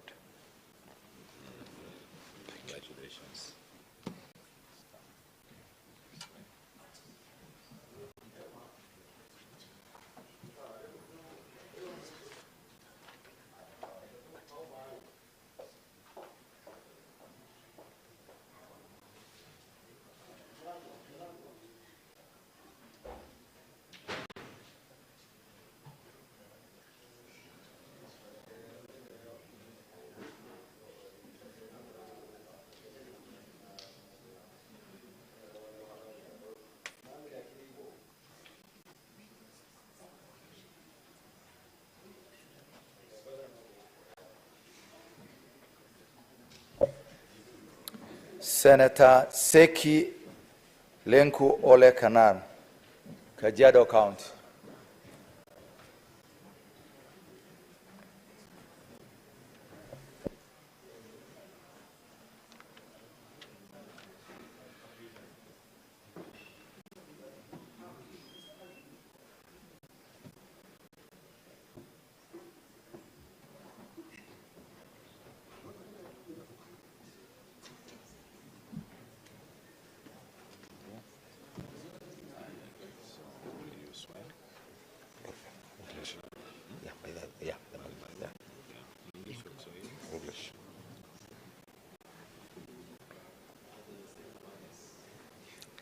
I,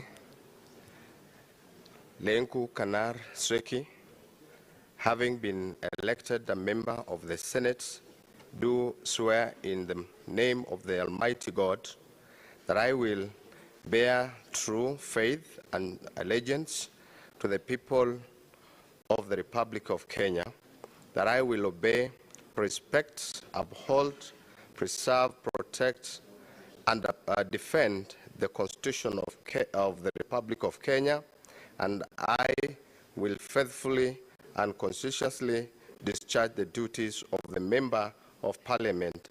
So help me God. Thank you.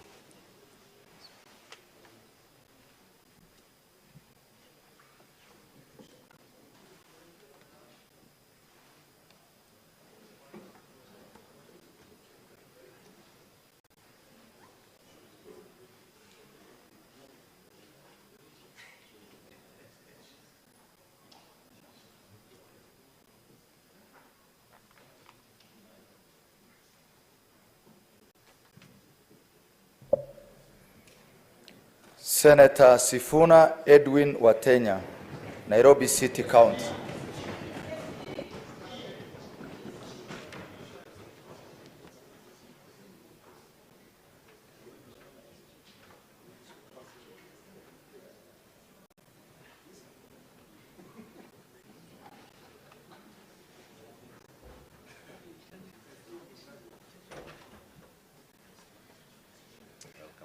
Thank you so much.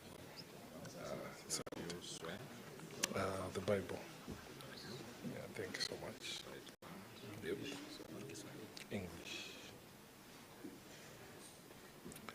I, Edwin Sifuna Watenya, having been elected a member of the Senate, do swear in the name of the Almighty God that I will bear true faith and allegiance to the people and the Republic of Kenya, that I will obey, respect, uphold, preserve, protect, and defend this Constitution of the Republic of Kenya, and that I will faithfully and conscientiously discharge the duties of a member of Parliament. So help me God.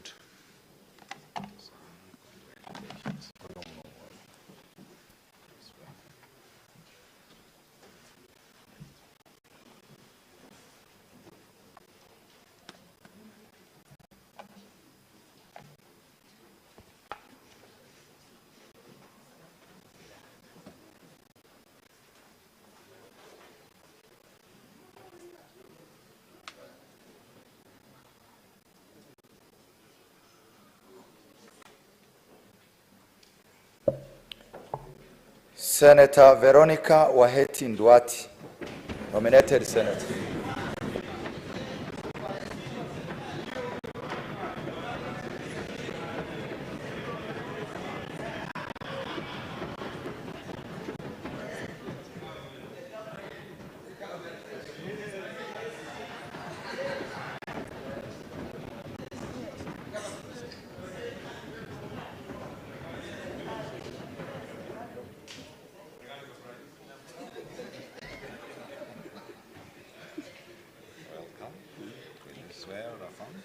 affirm.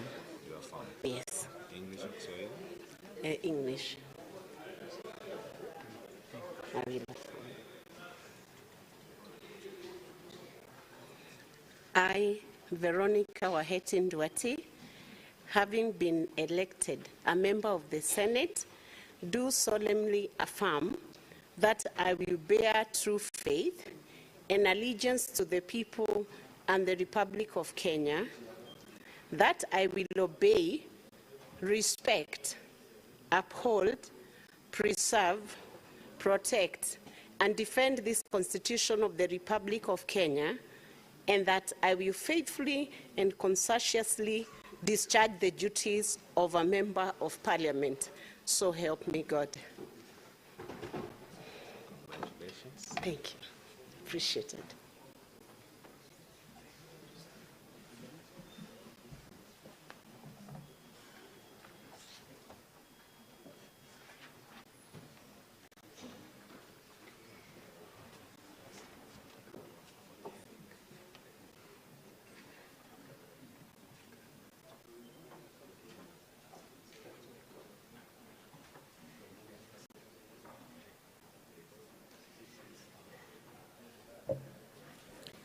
Senator Wakili Hillary Kiprotich Sigei, Bomet County.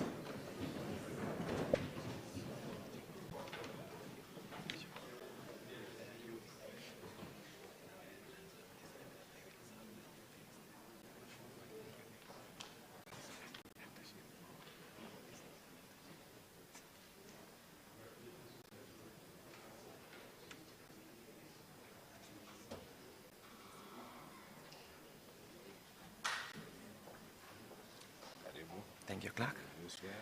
The Bible, yes. English. Yes. Thank you.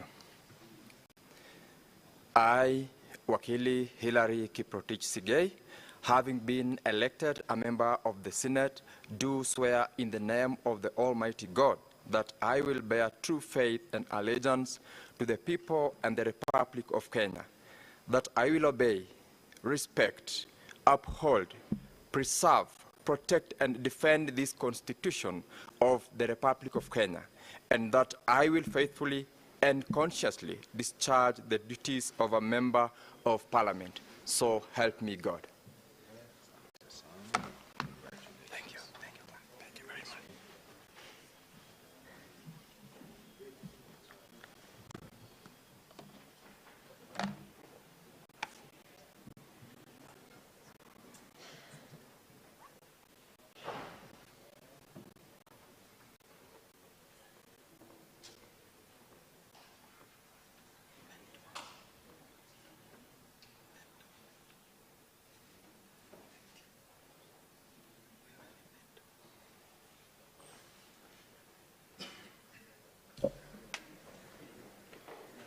Senator Wamatinga Wahome, Nyeri County.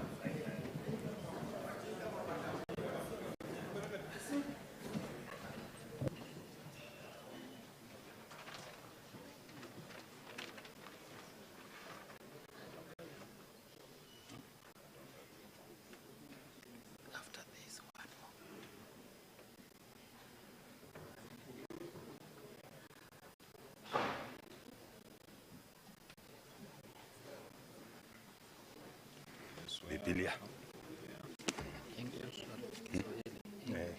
English, yes. English. Yes. I, Wahome Wamatinga, having been elected a member of the Senate, do swear in the name of the Almighty God that I'll bear truth, faith, and allegiance to the people and the Republic of Kenya, that I will obey, respect, uphold, and preserve, protect, and defend this Constitution of the Republic of Kenya, and that I will be faithfully and conscientiously discharge the duties of a member of Parliament. So help me God. Thank you. Thank you. Sign the oath.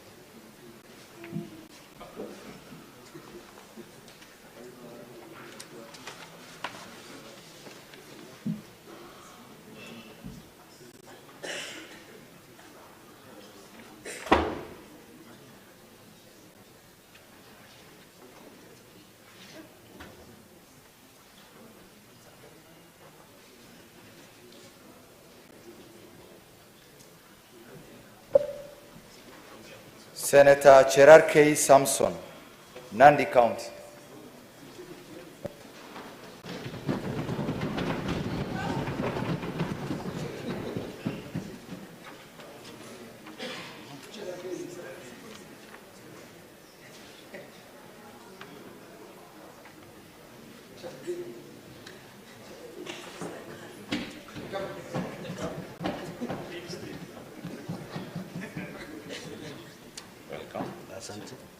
Swear. Swear. English, Kiswahili. English one.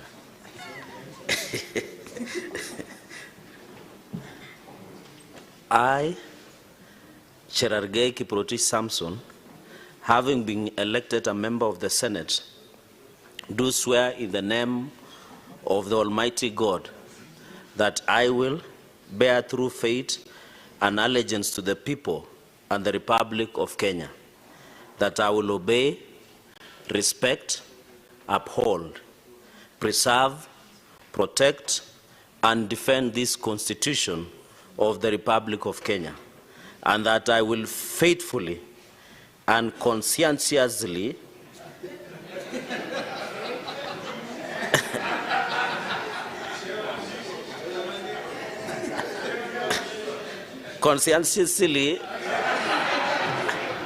discharge the duties of a member of parliament. So help me God. Congratulations. Asante, thank you, clerk.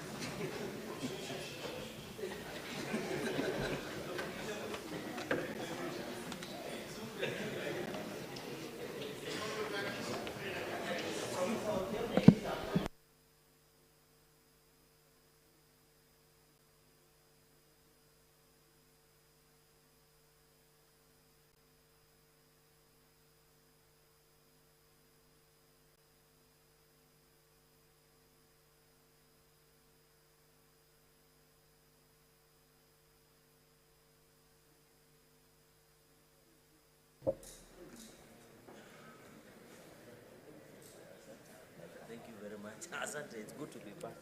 Senator Crystal Kagehi Asige, nominated senator.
Next order.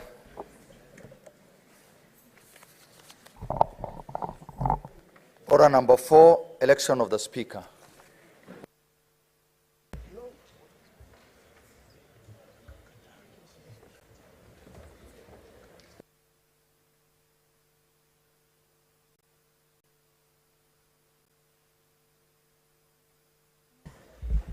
Point of order.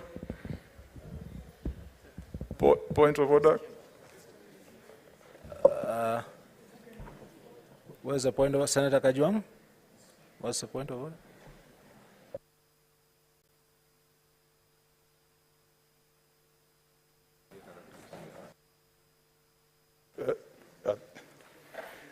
Mr. Clerk, sitting today as the Speaker of the House, pending the election of the Speaker, I want to rise on a point of order just before we get into details of the order that you've called out on election of Speaker and Deputy Speaker of the Senate. Mr. Clerk, the point of order that I rise on is order number 4 that deals with the election of Speaker. I want to also deal with it alongside Article 98 of the Constitution that defines the constitution of this Senate.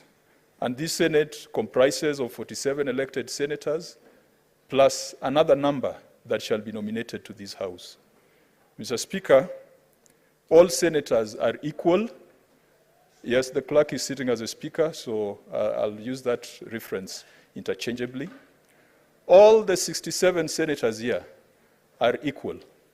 Once they've taken the oath, all the 67 senators here have got an equal right to vie for the position of Deputy Speaker of the Senate.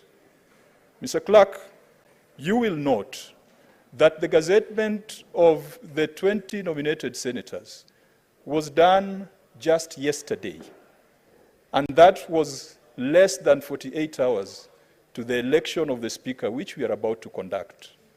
Furthermore, you will notice that by the time the nominated senators were gazetted and even brought to this House for induction, the period for application for the position of Deputy Speaker had already been closed. Mr. Clerk, this is extremely important because the 20 nominated senators represent the marginalized sections of this country. They represent women, they represent youth, they represent persons with disability. And not only on this side, Mr. Clerk, it is across the aisle. What I'm raising is not a partisan objection. The nominated senators that are sitting in front of me had a right to apply for the position of Deputy Speaker of the Senate.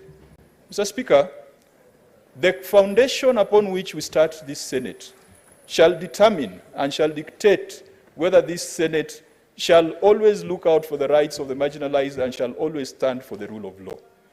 Therefore, Mr. Clerk, my point of order is that we cannot disenfranchise 1/3 of this Senate. We cannot disenfranchise 50% of the population that is represented by the women senators who have been nominated to represent gender interests. We cannot disenfranchise 60% of the population of this country that is youth, as represented by the senators who represent the youth. Therefore, Mr. Clerk, my objection, and where I want you to clarify, is that we cannot proceed with election for Speaker and Deputy Speaker until the rights of nominated members of the Senate have been respected and until they've been accorded an opportunity to put in their application. Mr. Clerk, we've got very capable nominated senators here. Senator Kamar was our Deputy Speaker. I look across the aisle, I see the senator who's sitting on that chair, written Deputy Majority Leader. Her composure and her outlook shows me that she can be a very good Deputy Speaker. Let us create an opportunity, a window for people to apply, and then let us do the right things. Finally, Mr. Clerk, and I know someone will argue that it was the work of IBC to gazette the nominated senators. We, as a Senate, cannot take the wrong decisions because IBC took the wrong decisions. We know, and these standing orders, Mr. Clerk, another objection is that applications are to be done 48 hours to this election. In your notice, you amended it unilaterally and put the deadline to 2:30 of yesterday. I'm not complaining about that. Whether it was 2:30, the nominated senators still did not have an opportunity to apply. We cannot, as a House, do things unprocedurally, trample on the rights of our women and youth simply because the IBC decided to be lazy. simply because the IBC decided to run away from their duty. And you have seen the kind of mess the IBC has brought into this country. So let the foundation of this Senate, which some of us have sat in for quite some time, not be a foundation of impunity, not be a foundation of denying the rights of our women and youth.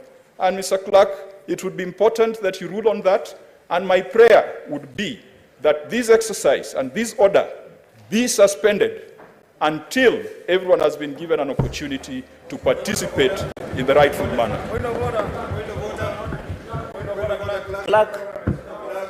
Clerk, point of order. Point of order, clerk.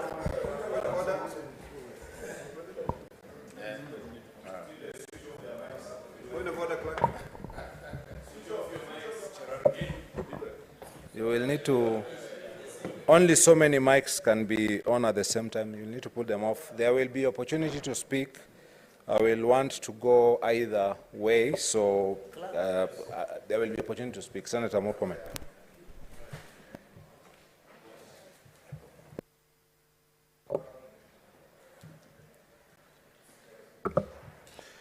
Thank you, Mr. Clerk. First of all, I want to congratulate everybody here who has been sworn in, and look forward to us working together, and I think we'll have an opportunity to say that later. Mr. Clerk, the objection raised by Senator Kajwang, being a ranking member in this House, Mr. Clerk, and serving now in his third term, he should be leading by example, by being the honorable senator who should show the way to the new senators. Mr. Speaker, the objection he's raising is premature. It's a premature. Senators, I will hear Senator more comment, Thank please. you. It's premature to the extent that this House is now discussing the election of the Speaker. The issues raised by Senator Kajwang have nothing to do with the position of the Speaker. And Senator Kajwang should be setting example for the other senators to know that you do not anticipate debate, especially on a motion that is not on the floor of the House. Mr. Speaker, we need to focus first on the order that is called in the order paper, which is the election of the Speaker. The entire Mr. Speaker, speech of Senator Kajwang is premised on an order that has not been called. He should hold his horses and wait until we reach that order. Then, Mr. Speaker, he can be able to raise those objections. And those of us who also have issues to do with what he has raised, Mr. Speaker, will then come back when that matter is alive for purpose of discussion. But be it as it may, Mr. Speaker, Senator Kajwang should acquaint himself with Standing Order number 3, which, Mr. Speaker, talks about the role of the clerk insofar as this sitting is concerned. When we reach that order, Mr. Speaker, I will be inviting you to strictly focus on the role of the clerk until we have a Speaker who can have the freedom, the Speaker, to use order number 1 and other order, standing orders, to make a ruling on wider issues being canvassed by Senator Kajwang. I think when the Speaker now will be sitting here, after we are done with our first order of this House, then Senator Kajwang will be very free to raise those issues that he has raised. And I think, Mr. Clerk, let us stick fast to the order as called. Otherwise, we will go into a frolic of our own, and members here will be delayed for no reason. The new members, Mr. Speaker, as you have seen, are quietly watching and waiting and anxiously preparing themselves to debate in this House. They need a Speaker to sit there so that they can make their contribution. I thank you, Mr. Speaker. Point of order. Mr. Clerk, point of order. Point of order here.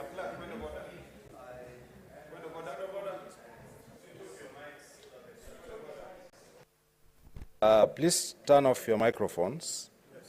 I will shortly need to rule, but before I do that, of course, I will hear 2 more representations on either side. Unfortunately, we can't take more. The business for today is defined in the Constitution and in the standing orders. So unfortunately, I will only be able to hear 2 representations from either side, and thereafter we will be ready to rule. So Senator Dulo. Thank you, Clerk. I think the matters raised by Senator Kajwang, they are weighty matters, and it should not be taken for granted. Number 2, we cannot wait for the Speaker to be sworn in, and then we raise this matter. Standing orders are very clear. And again, there is a lacuna in the standing orders where the Senate or the Parliament did not actually expect this kind of a situation to arise. And it is really important, before we move on, Clerk, you should make a decision on this before we proceed. I thank you.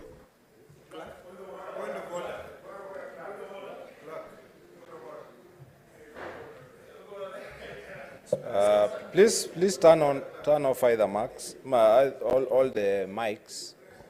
As I had undertaken, I would hear 1 on either side. So we've heard Senator Dulo.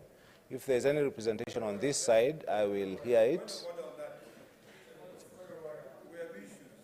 I'm trying to make out who the member is. Senator Halwale.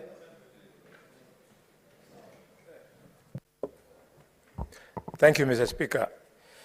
Mr. Speaker, sorry, I beg your pardon. Mr. Clerk, sir. Thank you very much. Mr. Clerk, I can see the attempt by the Honorable Senator Moses Kajwang. Senator, through this point of order, he's attempting to suspend the sitting of this House. And if indeed, Senator Kajwang, you want to suspend the sitting of the Senate, you know what to do. Go and do it. Don't hide in a standing order. Those are not our standing orders. Probably those are standing orders of doing trade in fish and so on and so forth. Mr. Speaker,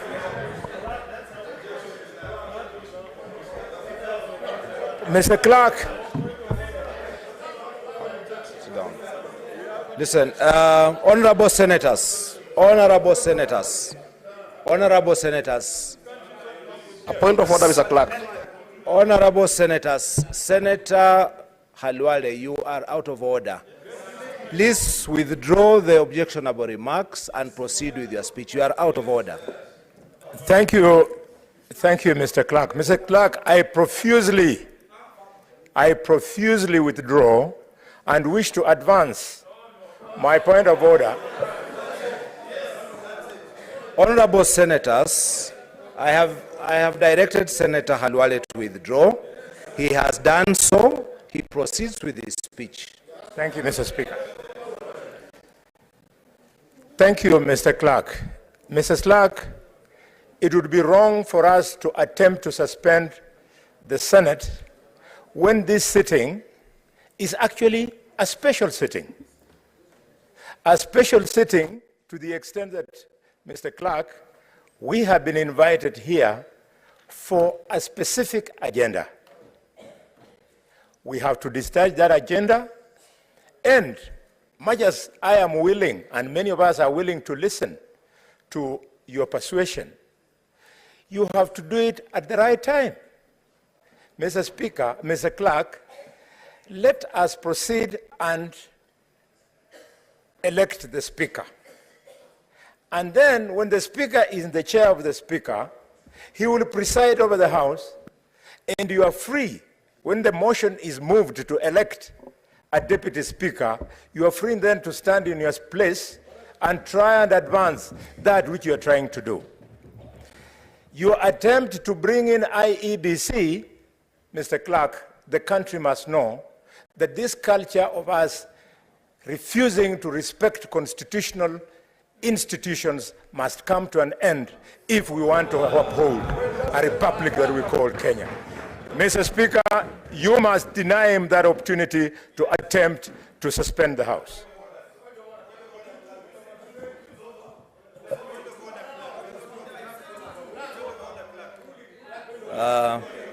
Honorable senators, I said two opportunities. That was prospective.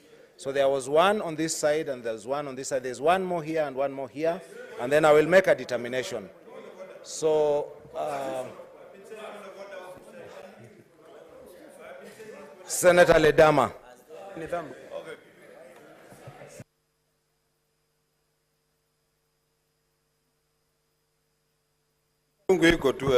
Don't worry.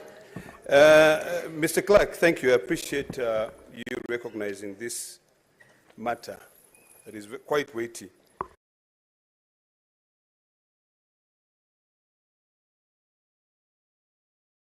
And also, Standing Order number 22 talks about the issue of the majority party.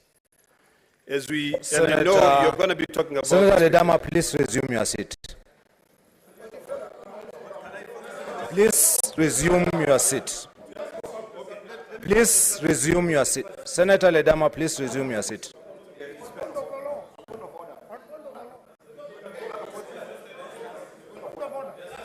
Honorable Senators, the matter that is before us is a point of order that was raised by Senator Kajwang. We have given opportunity, and I undertook to give opportunity to either side to canvass that point of order and speak to it. No other matter can be introduced until a determination has been made to that. So I will allow you. Senator Ledama had given you the opportunity to speak to that point of order.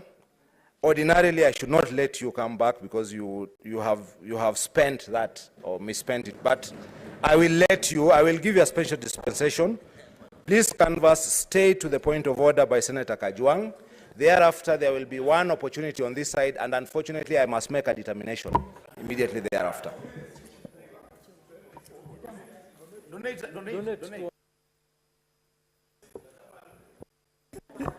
Mr. Clark, thank you for that. I appreciate it. I'll take 1 minute and then donate another minute. Is that okay? It's not okay? Unfortunately not. Then the 2 minutes are very clear. Mr. Speaker, the issue raised by Senator Kajwang is very important. We talk about inclusivity in this country. We talk about diversity in this country. And I think this House, as a House of Union, we must lead by example. Senator Kajwang raised a very, very pertinent issue on a matter of women, our women. We know very well that the Wiper Party has not presented the nominated senator. We know as we speak right now. And that is an issue which is holding us back. And Mr. Clark, yesterday, this issue of the 48 hours before the list of nominated senators was presented, those senators are being denied an opportunity to be able to serve as a deputy speaker. So why don't we suspend this sitting? You brief those senators. You had actually said you're going to brief them at 5 p.m. in your communication to us. Why don't we suspend it, brief them, give them an opportunity? You cannot deny them an opportunity, Mr. Clark. It is like you wanting to vote for whoever you want to vote, and you are denied that opportunity. The Constitution is quite clear on that matter. So Mr. Clark, for me to finalize on my submissions, I would like to beseech you to suspend this matter for now until the time that everyone who has been elected, who has been given an opportunity, who has been sworn in, can be given an opportunity to present their papers. There's no way you can disfranchise those elected senators.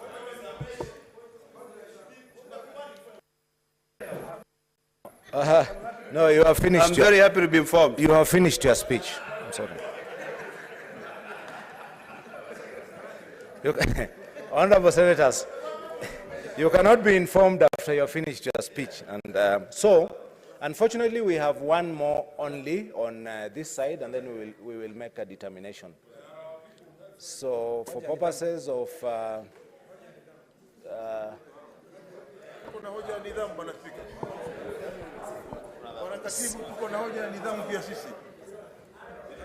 Can I see a show of mics who wants to speak on this side? Senator Cheriot.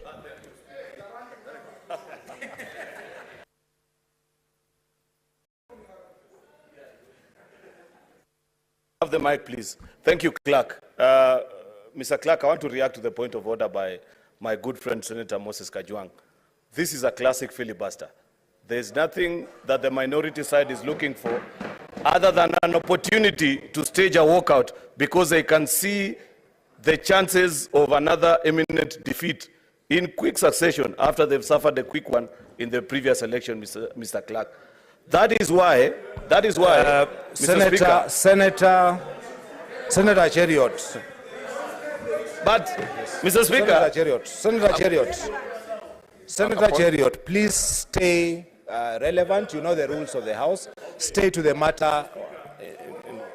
Mr. Clerk, understanding order number 3, your powers and duties as a clerk of this House are limited. You exercise limited jurisdiction over presiding of this House today and the activities that have been gazetted. I want to give my sure warning, Mr. Clerk, that the decision and the determination that Senator Moses Kajwang is inviting you to make, I'm sorry, is not within your jurisdiction. You have conducted the first duty, which is to carry out the oath of office for members of clerk. Mr. Clerk, please, I seek your protection. I seek your protection because I seek your protection. Point of information. Honorable Senators, I think it will be appropriate that we hear Senator Cheriot. If you don't agree with what he is saying, that is okay. I will make a determination. But please, if we could just hear, because we have important business and an important determination to make one way or the other. So please conclude your speech. I will conclude, Mr. Speaker, by saying, if you grant the minority side an opportunity, protect me from Senator Wambua. Mr. Clerk, I understand that he's anxious please. Because his party leader is one of the candidates. Probably that's why. Senator Cheriot, please conclude your speech. If I am protected, I will conclude, Mr. Speaker. If I'm protected, I will. Senator Wambua, please resume your seat. Please resume your seat, Senator Wambua. Mr. Clerk. No. Just okay, a minute, sorry. Please. Please, honorable senators, this is the first sitting. We are on full display of the public. We want to show that we deal with our affairs in a dignified manner. Senator Cheriot is about to conclude his speech. I will make a determination of how we shall proceed. Kindly allow that Senator Cheriot concludes his speech. Senator Cheriot, please do so in no more than 1 minute. Thank you, Clerk. I was pleading for your protection because, in all fairness and dignity, we listened to our colleagues, much as we didn't like what they were saying. So I think it's upon them to also listen to us as we make our remarks. I plead with you that you have granted us the opportunity to please make the right decision, which is to allow us to elect the new Speaker of this House. Immediately after that, members of the minority side can complain about everything, including even the weather today, if that is a reason why they don't want to vote. Finally, Mr. Clerk. Finally, as is the tradition of this House, Mr. Clerk, he must withdraw. The determination has not been made. If any of our nominated colleagues had the intention to run for the office of the Deputy Speaker, Mr. Clerk, I am sure they will have put it before you in writing, and as the umpire in this exercise, you would have either way waived the time barrier that was looking out. Do we have any evidence, or Senator Kajwang is simply wasting the time of this House? Thank you, Mr. Clerk. Kajwang, that's not the order. That's not the order. Honorable Senators, I made a determination. No, I absolutely am not allowing any additional points of orders, unfortunately, because we made a clear determination that we will hear two on either side. They are spent. The matter which Senator Kajwang canvassed, I think, is quite clear. All the parties have spoken to this matter, so I will make a determination at this point. Senator Kajwang has raised the issue about the application of Standing Order Number 4 and Article 98 of the Constitution, basically that all senators are equal, that they have an equal right and opportunity to vie for the position of Deputy Speaker, that their late gazettement therefore disenfranchised them and did not avail to them the opportunity to put forth their interest. And his prayer was that this order, the order number 4, which is election of the Speaker, be suspended. Senator Murkomen has responded to this point of order to say that in his view it is premature on account of the order we are at, which is order number 4, but also to say that the clerk's role is limited and that he is not able, by dint of standing order number 3, to make a determination on this matter. The Senator Dulo has said that it's a substantive matter. We cannot wait for the substantive speaker. Senator Khalwale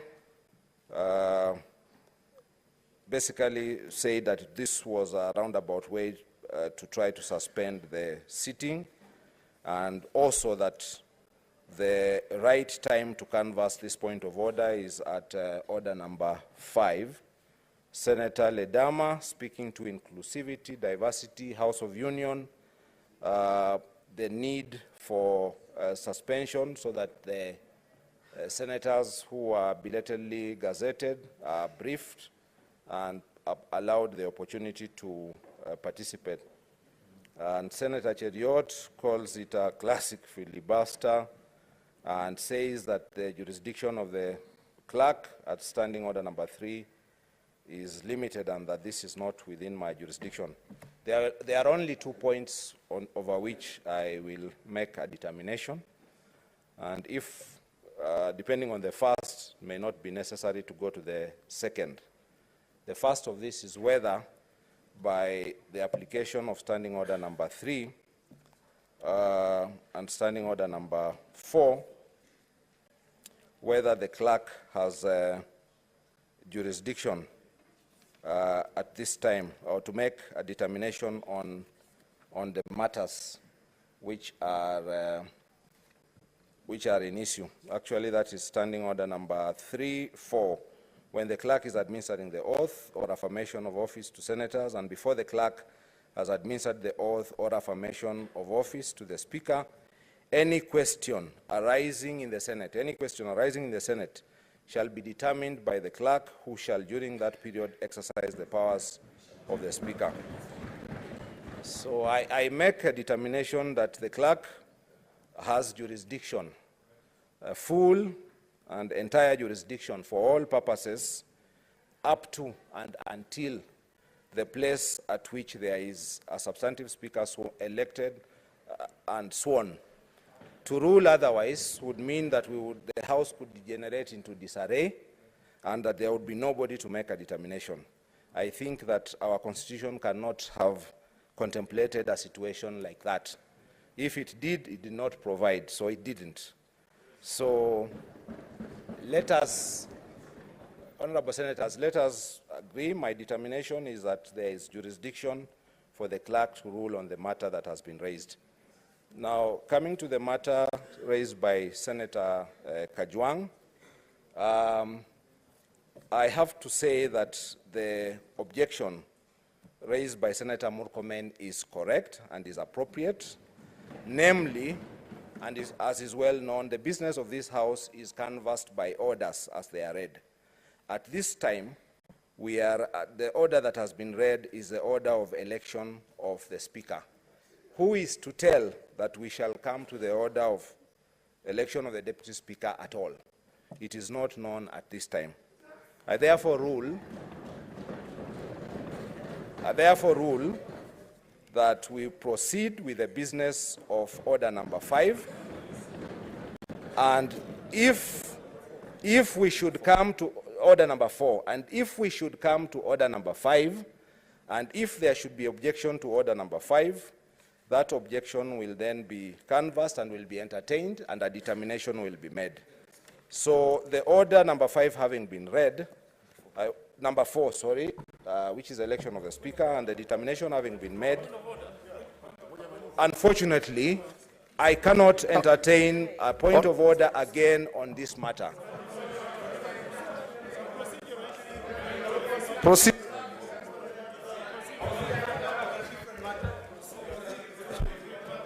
Honorable senators,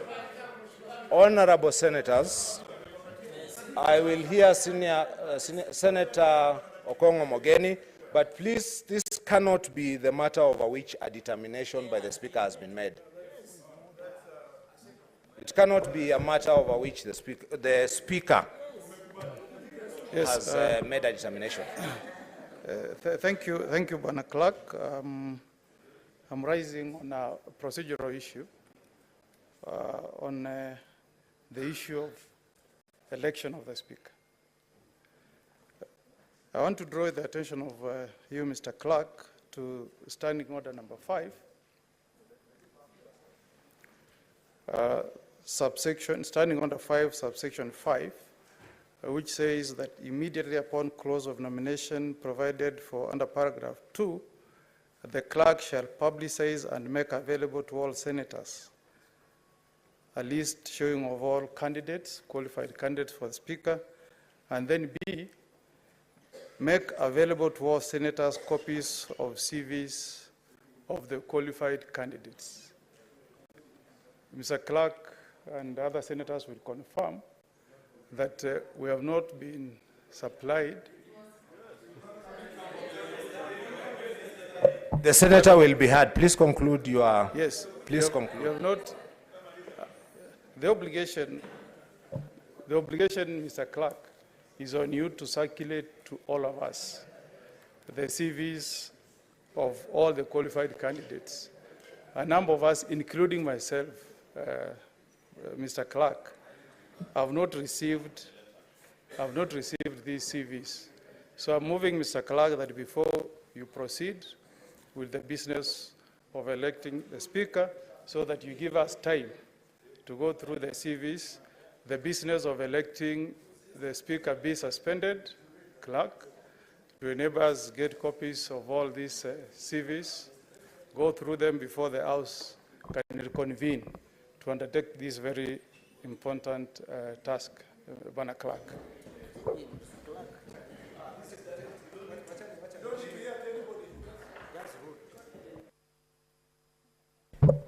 Don't appear to see any concern on this side. Let me say that Senator Okongo Mogeni, you are absolutely correct in the observation that you make, and we are very conscious of this obligation and this duty. And we made every effort, the Office of the Clerk made every effort to make available to all senators, to publicize and make available a list showing all qualified candidates. Indeed, we went public in the press and made this available. But additionally, we made this available in this chamber yesterday to senators. We had asked that all senators assemble here. Part of the business of attendance at, but please, if the Speaker can be heard. The opportunity was availed here, and we had made public and called upon all senators to be present so that we make available in terms of the obligation we have under the Standing Order number 5. That notwithstanding, I am directing that copies be made available at this time to those who do not have. I will not be suspending the sitting, unfortunately. But, honorable senators, the sitting will not be suspended. The copies will nevertheless be made available at this time. They were made available yesterday. I am also asking that, because we have soft copies of this, be sent to the WhatsApp group of the WhatsApp group. Honorable senators, I want to draw your attention. I want to draw your attention to Standing Order number 2.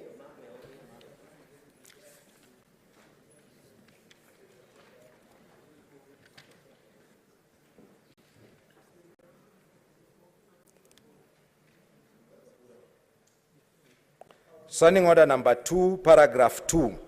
In these standing orders, whenever a document is required to be made available to senators, The document shall be considered to have been so provided or made available if placed in the senator's pigeonholes or in such other place or availed in such other manner as the Speaker may direct. Indeed, honorable senators, the curriculum vitae have been provided in your gadgets. Order. Point of order. So, honorable senators,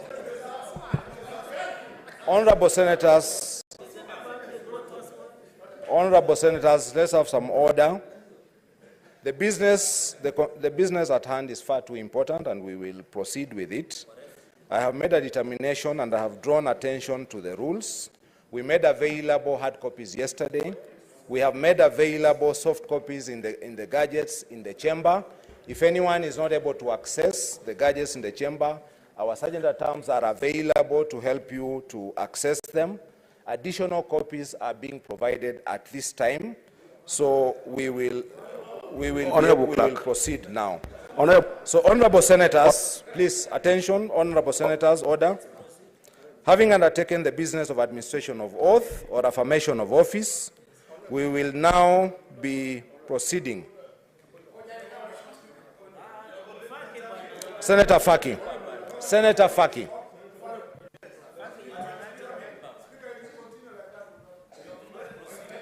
Senator Faki. Asante Bwana Katibu. Nimesimama Bwana Katibu kulingana na kanuni namba 22 ya kanuni za Senate kuhusiana na chama ama muungano wa vyama ambao ndio wengi katika bunge hili. Mheshimiwa Spika, swala hili lina umuhimu kwa sababu kura itakapopigwa itapigwa na miungano miwili. Kuna muungano wa Kenya Kwanza na muungano wa Azimio.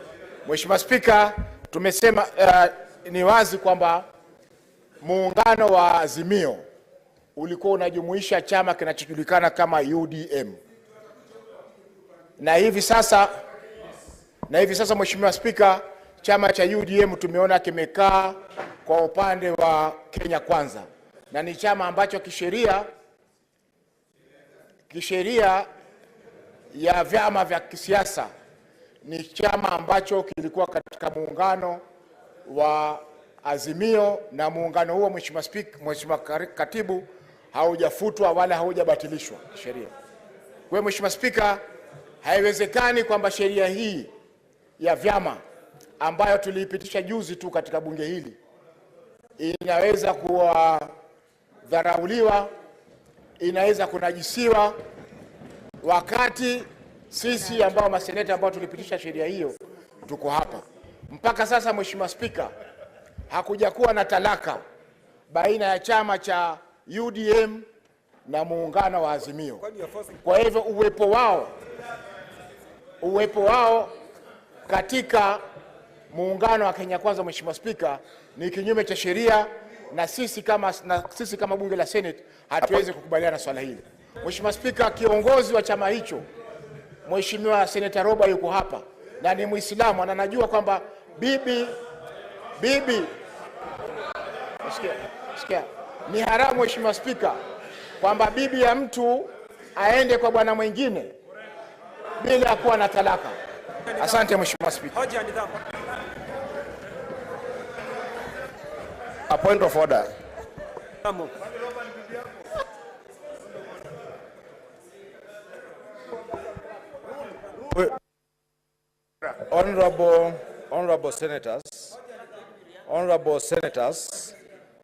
Honorable senators, we run the risk of the sitting degenerating into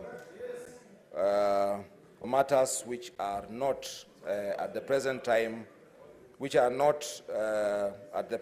time, before the floor.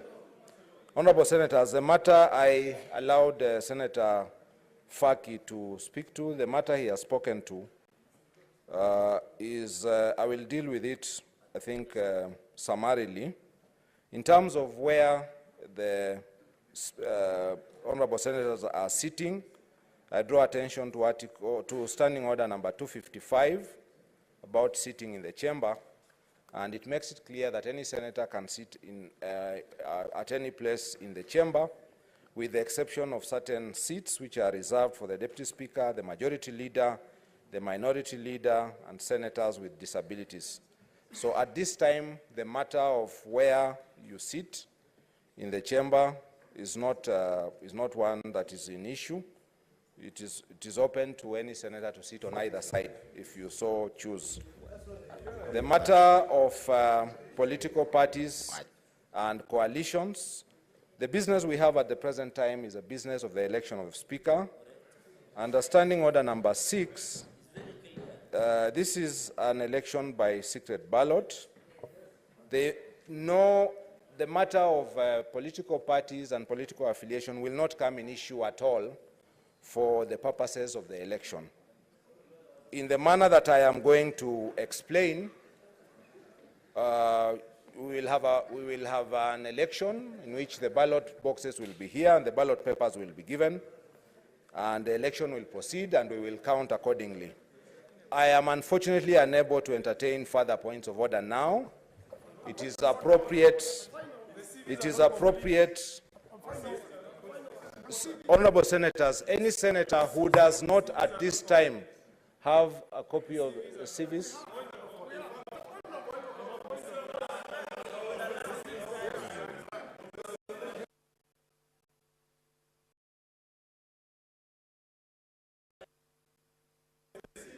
Mr. Clerk, the business that we are about to undertake is very important. All the senators who are in this House went through a very rigorous vetting process before we were cleared by IEBC to run for our respective elective seats. Mr. Clerk, I've just raised a point of order, and you have directed that I be supplied with the CVs of all the candidates whom we are about to elect as our Speaker. And I want to thank you that your order has been complied with, and I've now been given 6 CVs. But what is worrying me, Mr. Speaker, and I seek the direction of your office, is that the CVs have been given don't have very critical Chapter 6 clearances. Mr. Speaker, before we proceed to elect somebody to sit in that office, these CVs should be accompanied by clearance from Ethics and Corruption Commission. We need to know, if you don't respect Chapter 6, that's up to you. On this side, Mr. Clerk, the CV that have been given, the CVs have been given. Please, honorable senators, let us listen to Senator Kongo Mogeni in silence. Senator Kongo Mogeni, please conclude in 1 minute. Your point is made adequately. Speaker, in 1 minute. Mr. Speaker, I don't know why my colleagues thrive in shouting. Listen to me. I'm raising a address the chair. If you don't respect integrity on that side, Senator Mogeni, address the chair. Mr. Speaker, address the chair. Mr. Speaker, we cannot proceed to elect a speaker to sit in that office before we are satisfied as senators that they comply with Chapter 6. I expected, Mr. Speaker, that's why I raised a point of order that I needed to be supplied with CVs. I need to see a certificate from Ethics and Corruption Commission. We need to see clearance from KRA. We need to see a certificate of good conduct from DCI. Mr. Speaker, we cannot proceed, Mr. Speaker, Bwana Clerk, to elect a speaker to preside over a house of people who have complied with Chapter 6, whereas that speaker himself or herself has not complied. So I'm requesting, Mr. Speaker, that in addition to the CVs that have been provided to me or to our senators, we get all Chapter 6 documents, Mr. Speaker. Honorable senators, I will allow one response on this side, Senator Cheptumo, and then I must make a determination.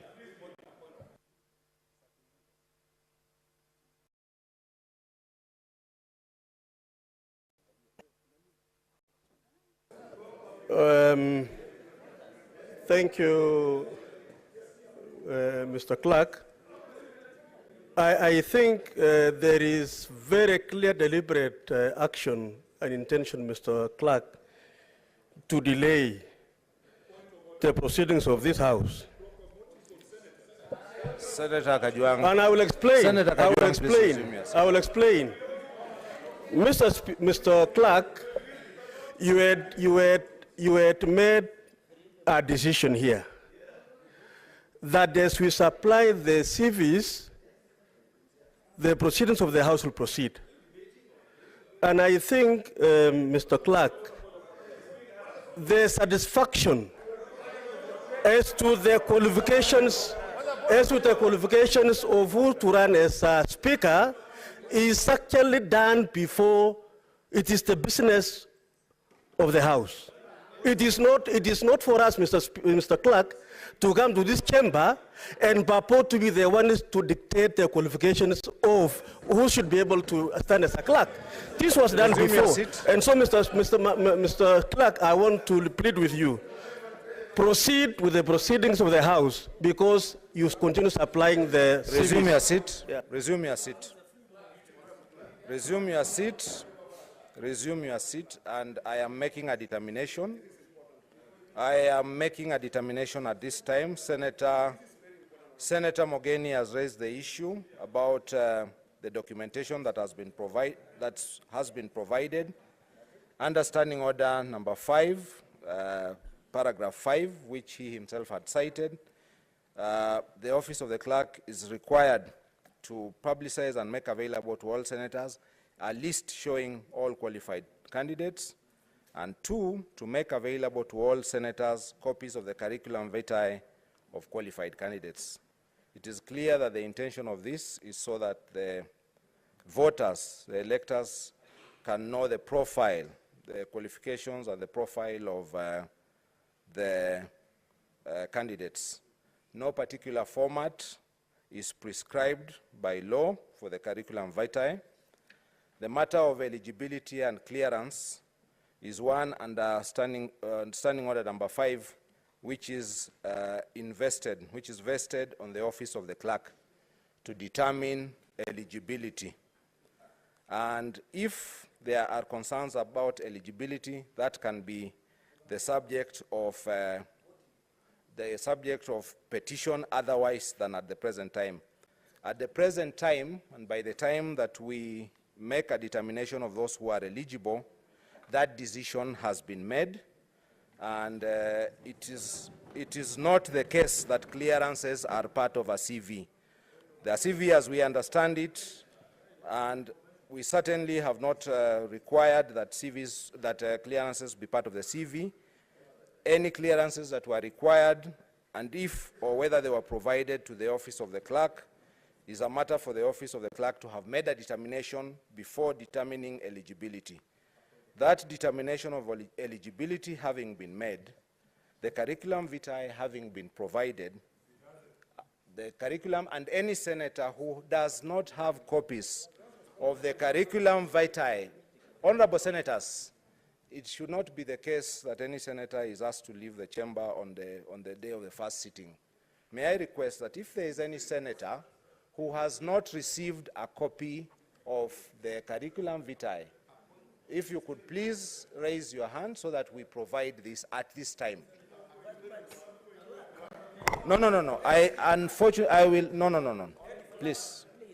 Honorable Senator, I have made a determination which I would like to be complied with. Please. Do not speak until you are provided the opportunity, please. We are providing all senators. Senator Cherarke, please. We want to provide all senators who do not have copies of the CVs to be provided with. At this time, this is the only business which I am dealing with, which is the provision of curriculum vitae.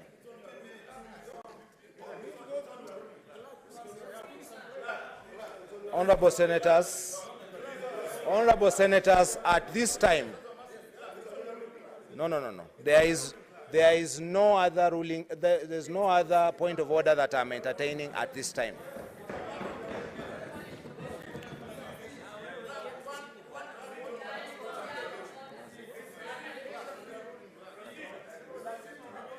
Any senator who does not have a copy of the curriculum vitae, please.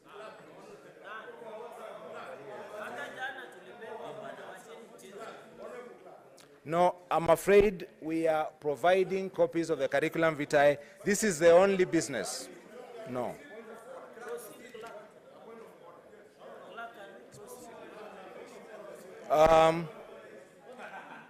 Senator Shakila. Senator Shakila.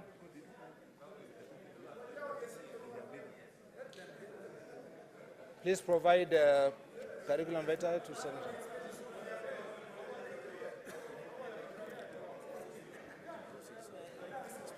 Honorable senators, we have concluded the business of the administration of oath and affirmation of office. We will be proceeding to the next business, which is the election of the Speaker. And in terms of, I am not entertaining points of order at this time.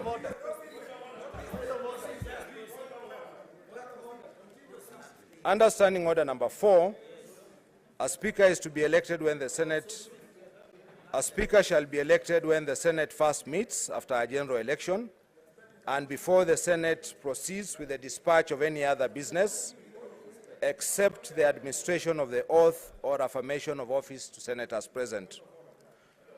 Please, you are out of order.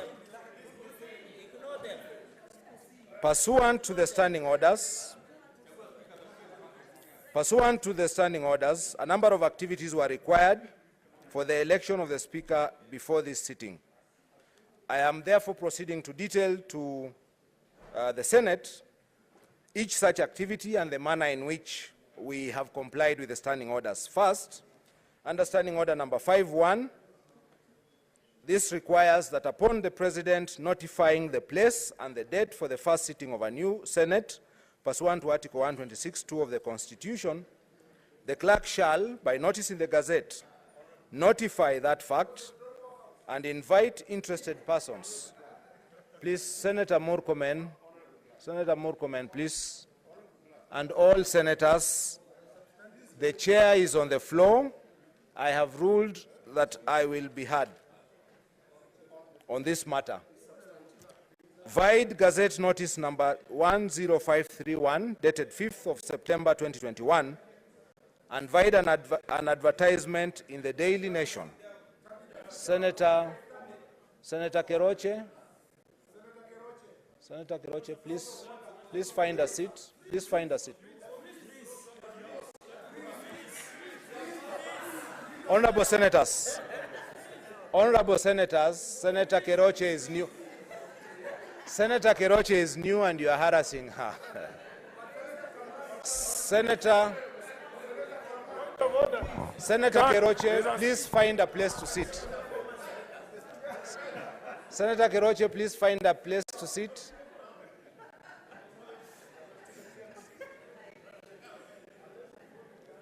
Please find a place to sit. And for the benefit of new senators, when the Speaker is on his feet, you remain seated in your place. And if you should be standing somewhere, you freeze, but I have given a special dispensation to the new senators. So I have explained that we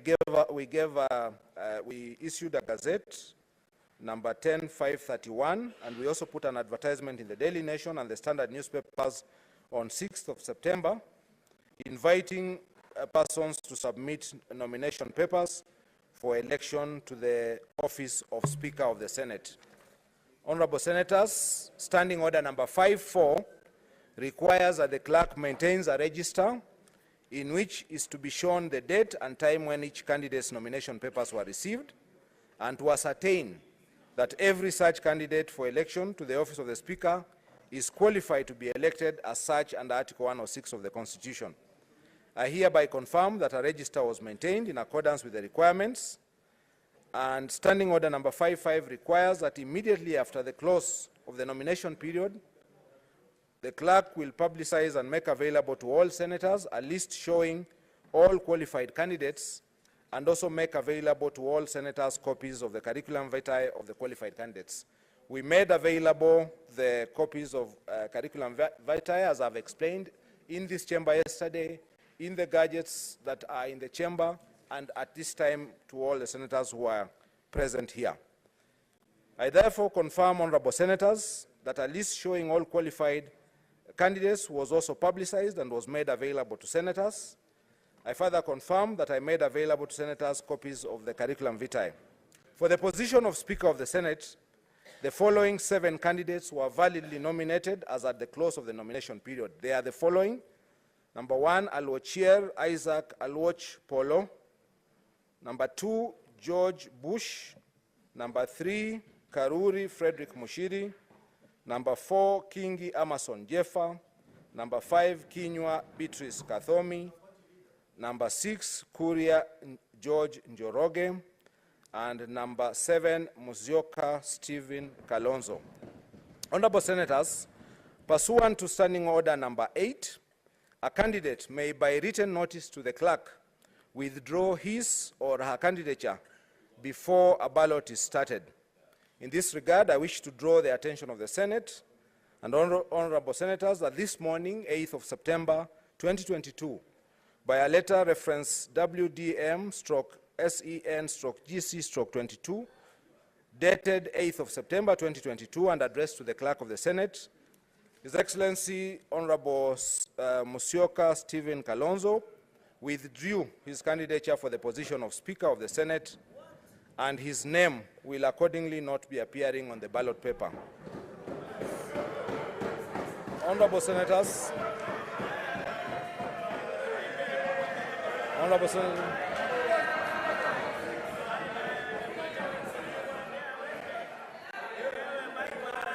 please sit down, sit down. Honorable Senators,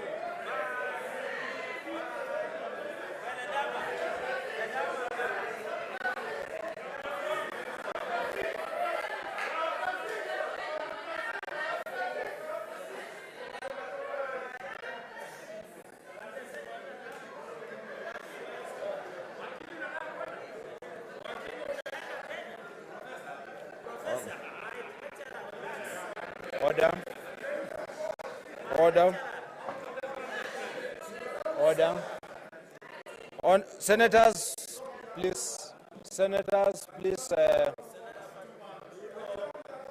Senior Counsel, Senator Dulo, please resume your seat.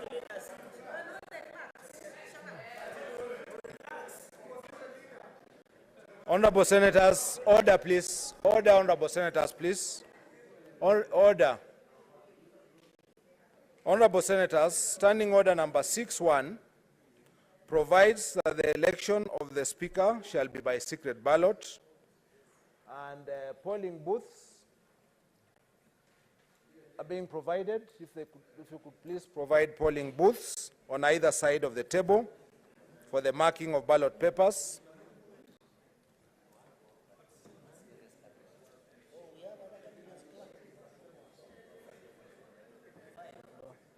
Please place it in such manner that when it is marked, the candidate cannot be seen. You remember? Again, a little more. Yes, okay. Okay. So, honorable senators, Standing Order number 6.2 states that the clerk shall at the commencement of each ballot,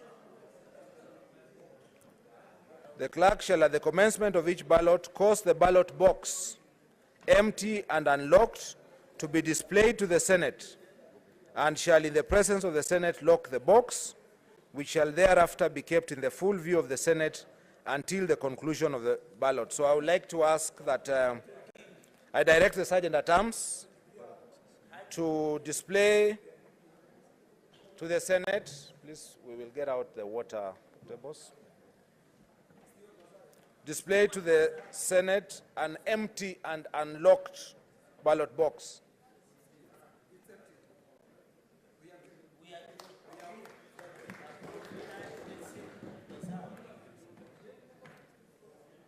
I further direct the Sergeant-at-Arms to place the ballot box on the table of the Senate.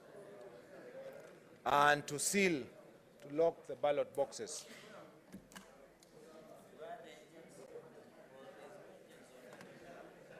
The agents are for counting, not for...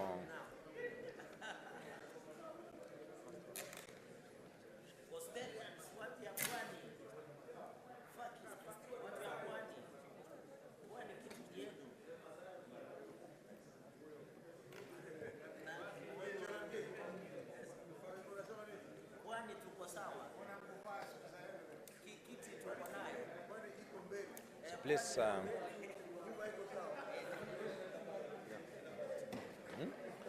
So, honorable senators, pursuant to standing order number 6.3, we will now be proceeding to the election of a speaker, to the ballot. So each senator, when called out,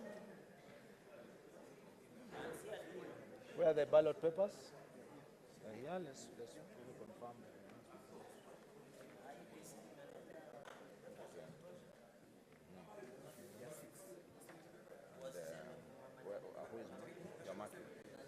So, honorable senators, when we call you out, each senator, when called out, you'll come to the table where we will give you one ballot paper and you will proceed to one of the two polling booths.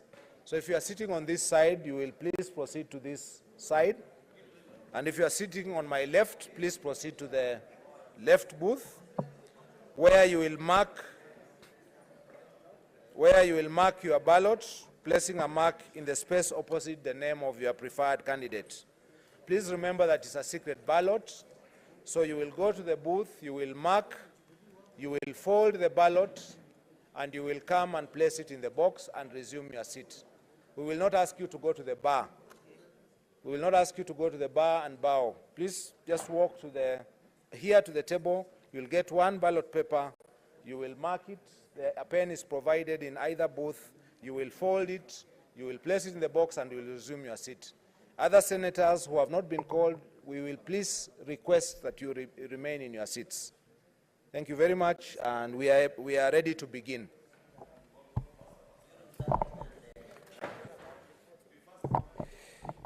Senator Adan Dullo Fatuma, followed by Senator Madzayo Stewart Machiro, Senator Murkomen Onesimus Kipchumba.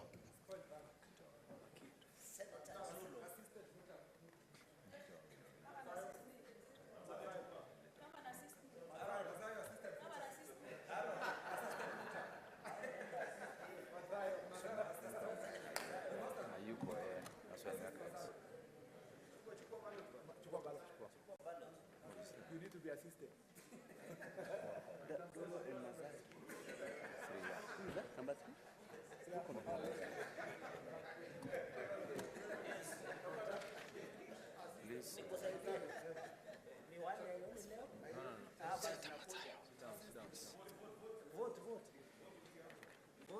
Senator Kajwang Moses Otieno.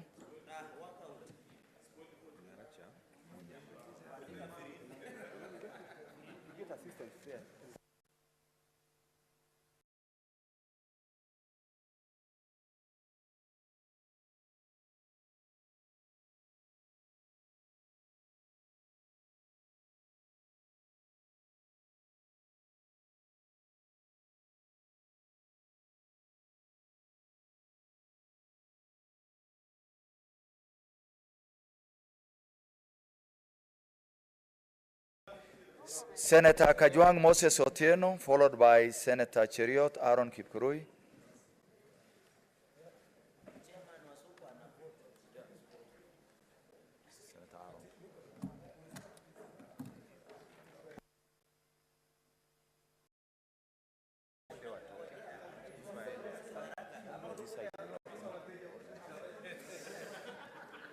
Senator Khalwale Boni, followed by Senator Margaret Jepkoech Kamar.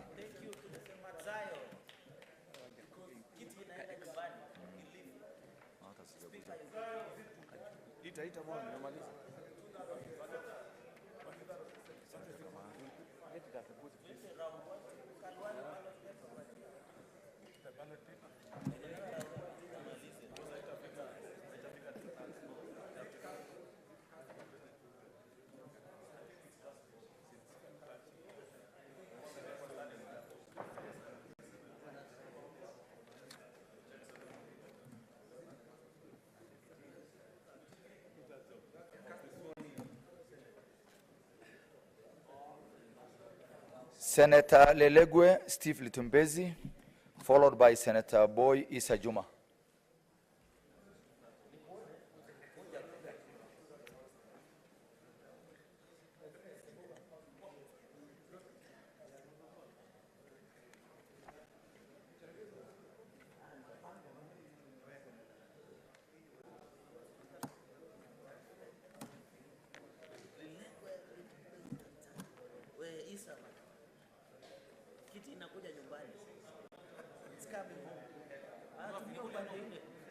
This way, left, left.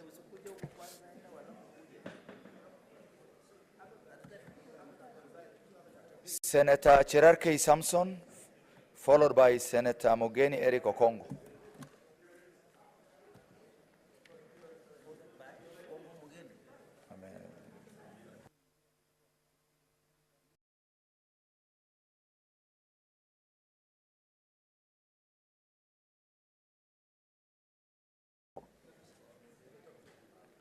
Senator Mwaruma Jones Mwashishe.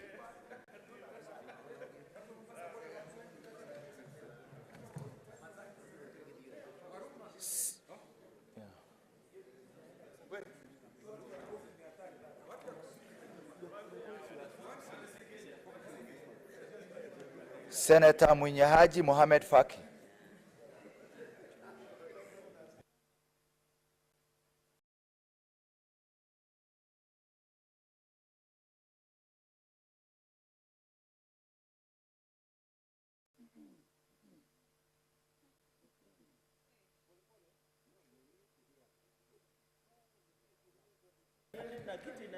Senator Nderitu John Kinywa.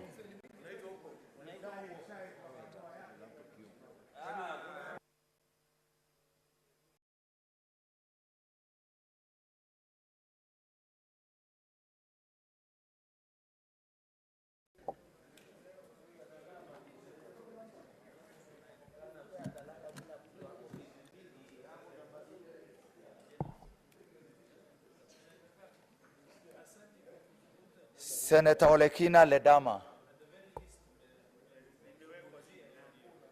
Senator Wambua Enoch. Senator Mudama Agnes Kavindu. Senator Haji Abdul Mohamed.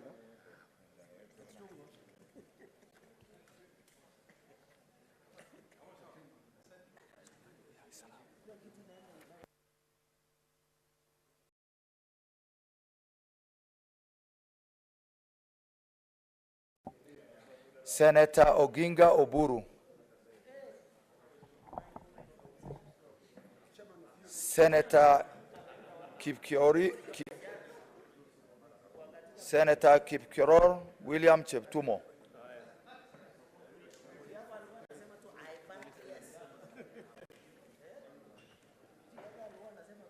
Senator Onyonka Richard Momoima, Kisii County.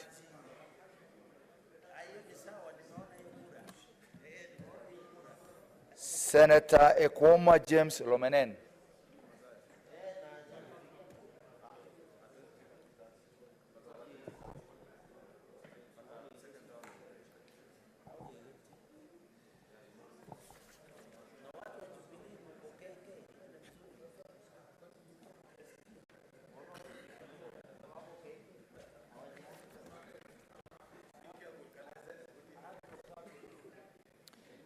Senator Kaduri Murungi.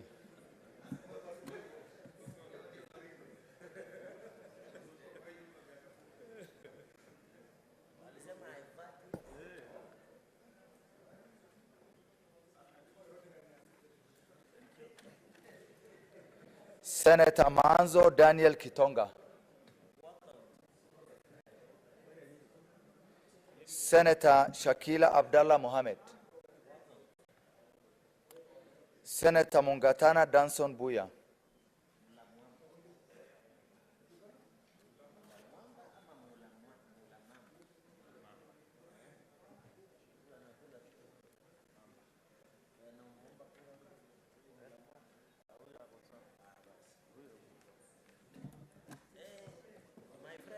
Senator Peris Tobiko.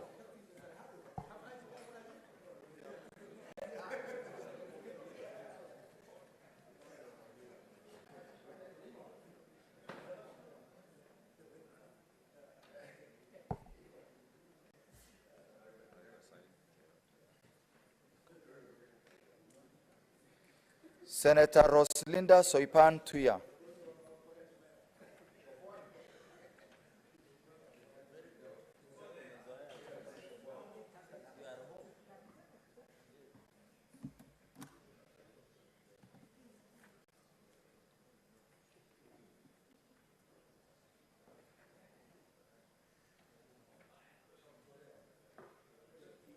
Senator Abbas Sheikh Mohammed.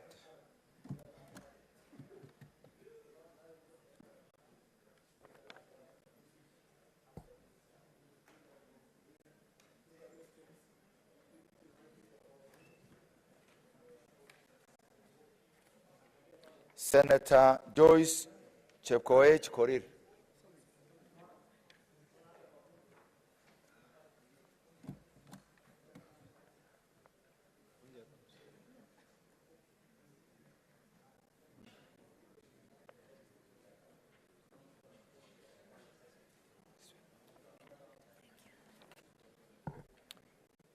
Senator Osoti Godfrey.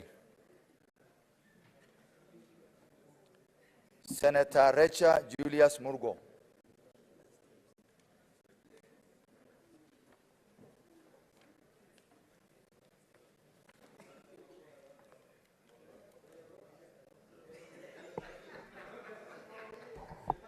Senator Mwenda Julius Gataya.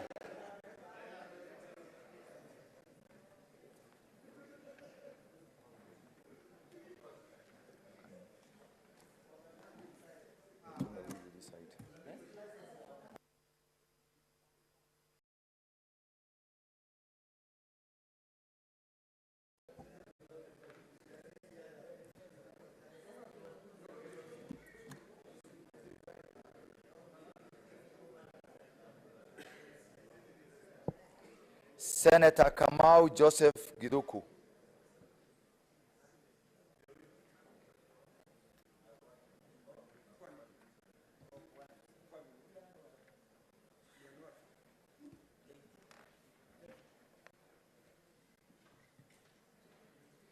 Senator Dhangwa Paul Karungo.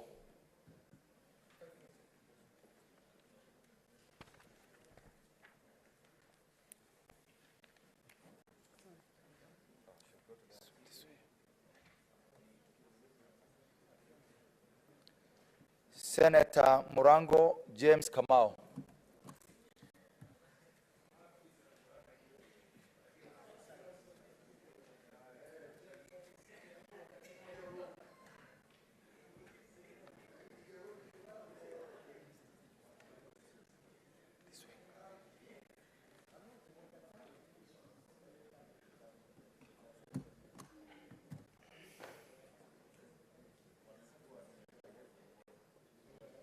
Senator Beatrice Akinyi Oyomo. Senator Beth Kalunda Siengo. Senator Beth Kalunda Siengo. Senator Betty Batuli Montet.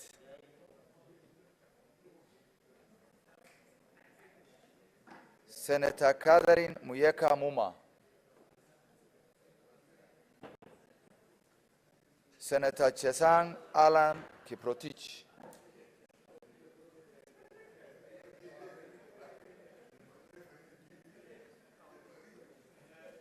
Senator Chute Mohamed Said.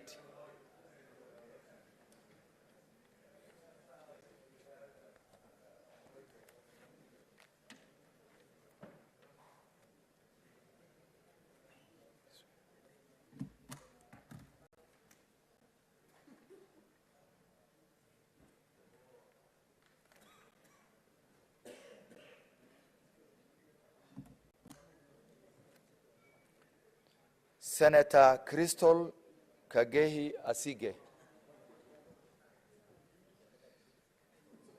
Senator George Mungai Mbugwa.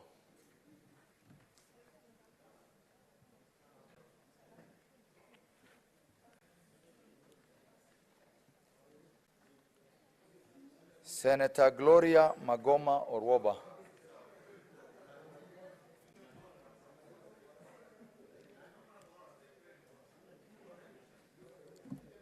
Senator Hamida Ali Kibwana.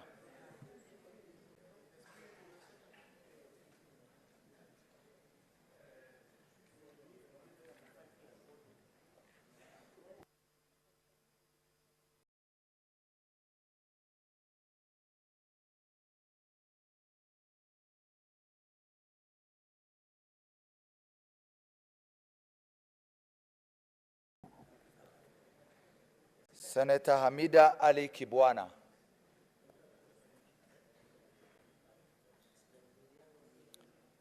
Senator Hezana Lemaletin. Senator Keroche Tabitha Karanja.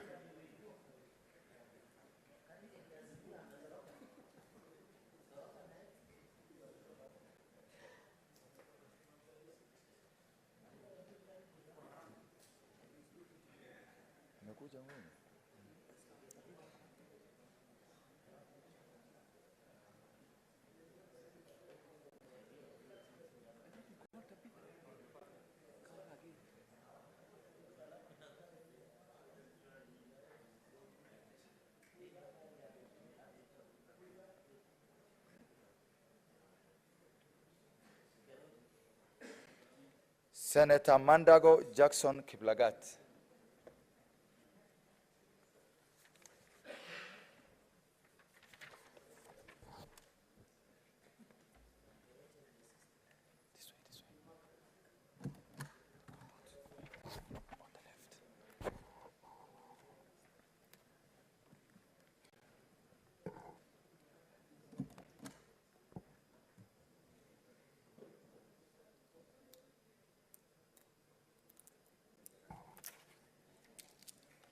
Senator Mariam Sheikh Omar.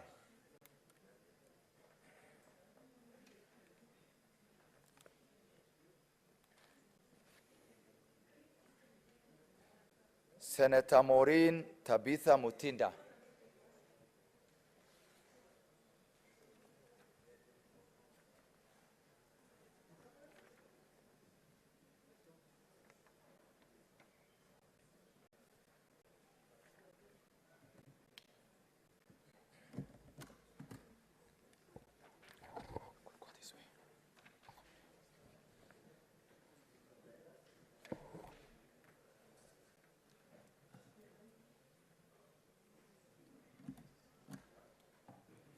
Senator Medu John Muhia.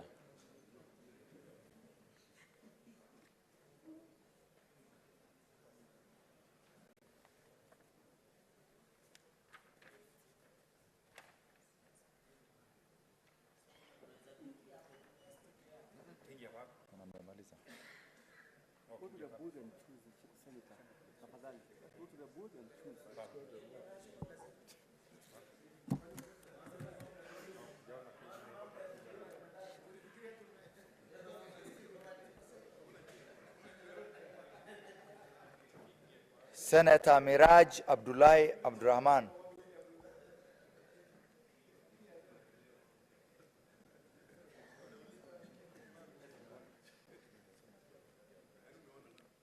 Senator Mundigi Alexander Munyi.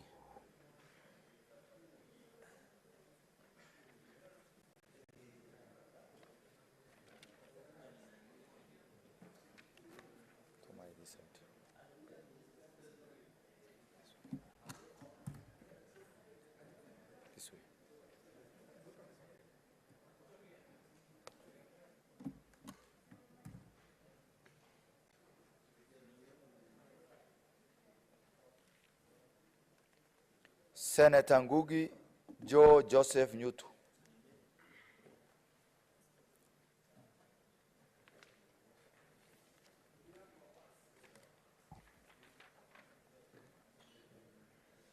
Senator Nyamu Karen Njeri.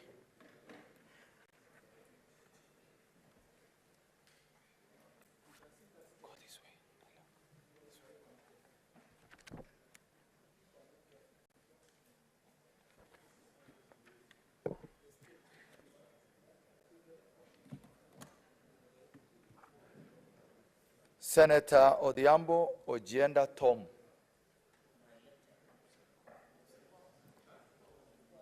Senator Okech Eddie Gisheru. Senator Okoiti Andrew Omtata.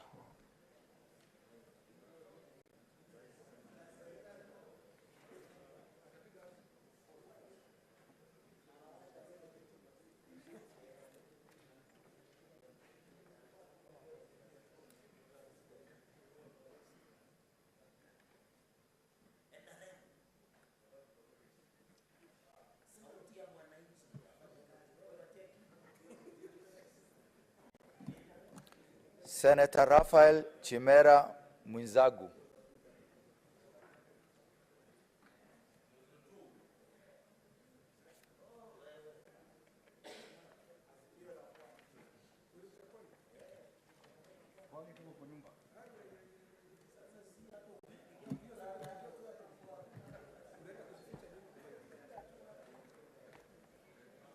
Senator Roba Ali Ibrahim.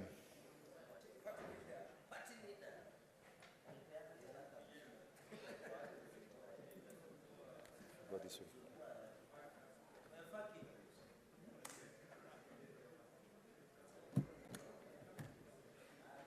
Senator Seki Lenku Olekana.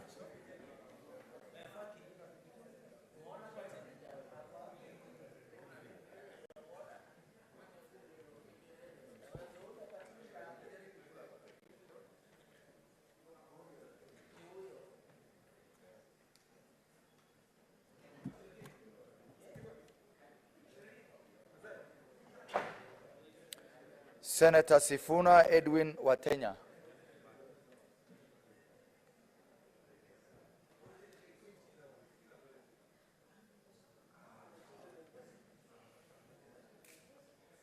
Senator Veronica Waheti Nduati.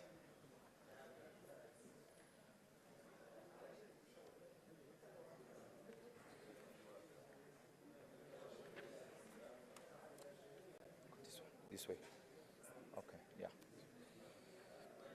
Senator Wakili Hillary Kiprotich Sigei.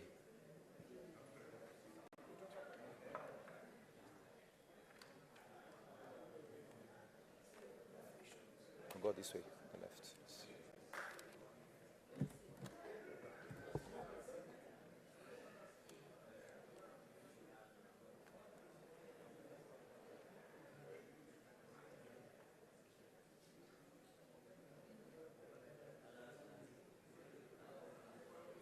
Senator Wamatinga Wahome.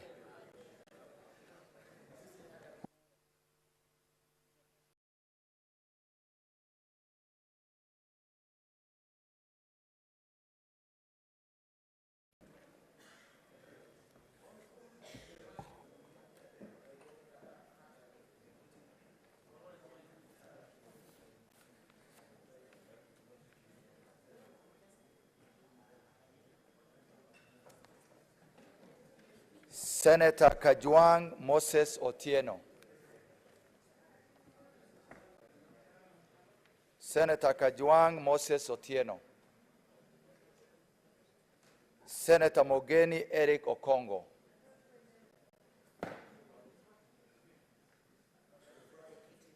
Senator Olekina Ledama.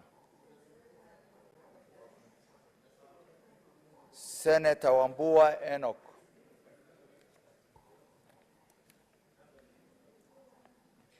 Senator Mudama Agnes Kavindu.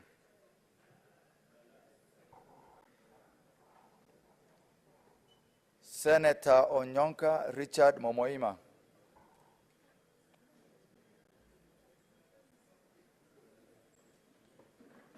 Senator Manzo Daniel Kitonga.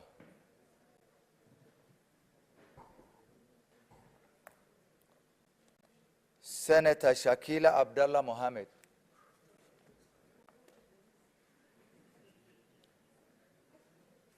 Senator Osotsi Godfrey.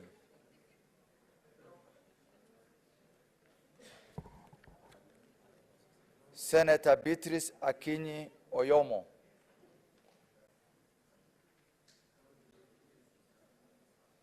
Senator Beth Kalunda Siengo.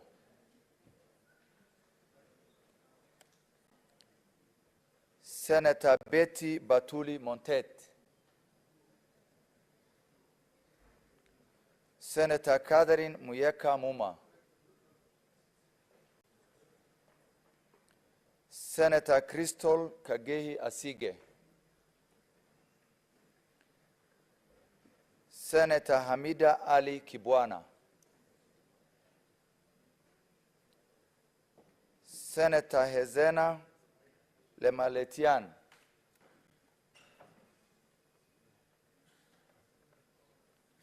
Senator Odhiambo Ojienda Tom, Senator Okech Eddie Gisheru,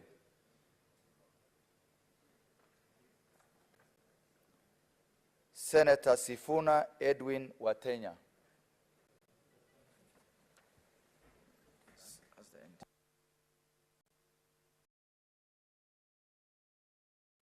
Honorable Senators, the standing orders, and specifically standing order number 66, requires that we proceed to count the vote when the clerk is satisfied that all senators who are present and who wish to vote have placed their ballot papers in the ballot box. So we just ascertain that all senators present and who wish to vote have voted. So we will then direct that the box be unlocked and we examine the ballot papers. Before we do so, we have 6 candidates that are left, that were on the ballot. And if any of the senators wish to be agents for purposes of ascertaining the ballots on behalf of any candidate, I will invite you here as we open the boxes. So for candidate Alwocher Isaac Alwoch Polo, anybody wants to be agent to witness the counting? You want to do that? No? Senator, any? None? Anyone wants to be agent for George Bush? Anybody would like to be agent for Karuri Frederick Mushiri? Any senator wants to be agent for Kingi Amason Jeffa? Senator Medhu? So you'll stand by just to witness. Anyone who would like to be agent for Kinyua Beatrice Kathomi? Or agent for Kuria George Njoroge? It would be good to have other senators witness that we are doing the vote properly. No volunteers present to watch? So please check the table. The other side, could sit at the corner. So now I wish to direct that the ballot box be opened. Ballot box will be opened.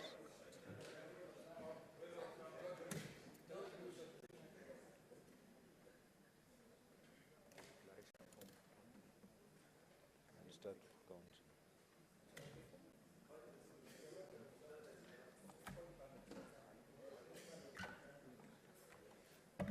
So you will empty the contents to the table.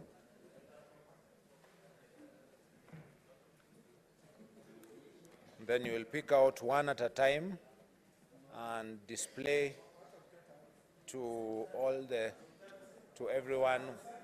Call it aloud. Please use the microphone to call it aloud and show to all those present. Kingi Amason Jeffa.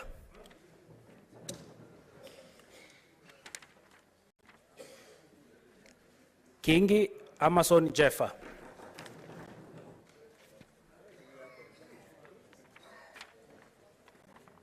Kingi Amason Jeffa.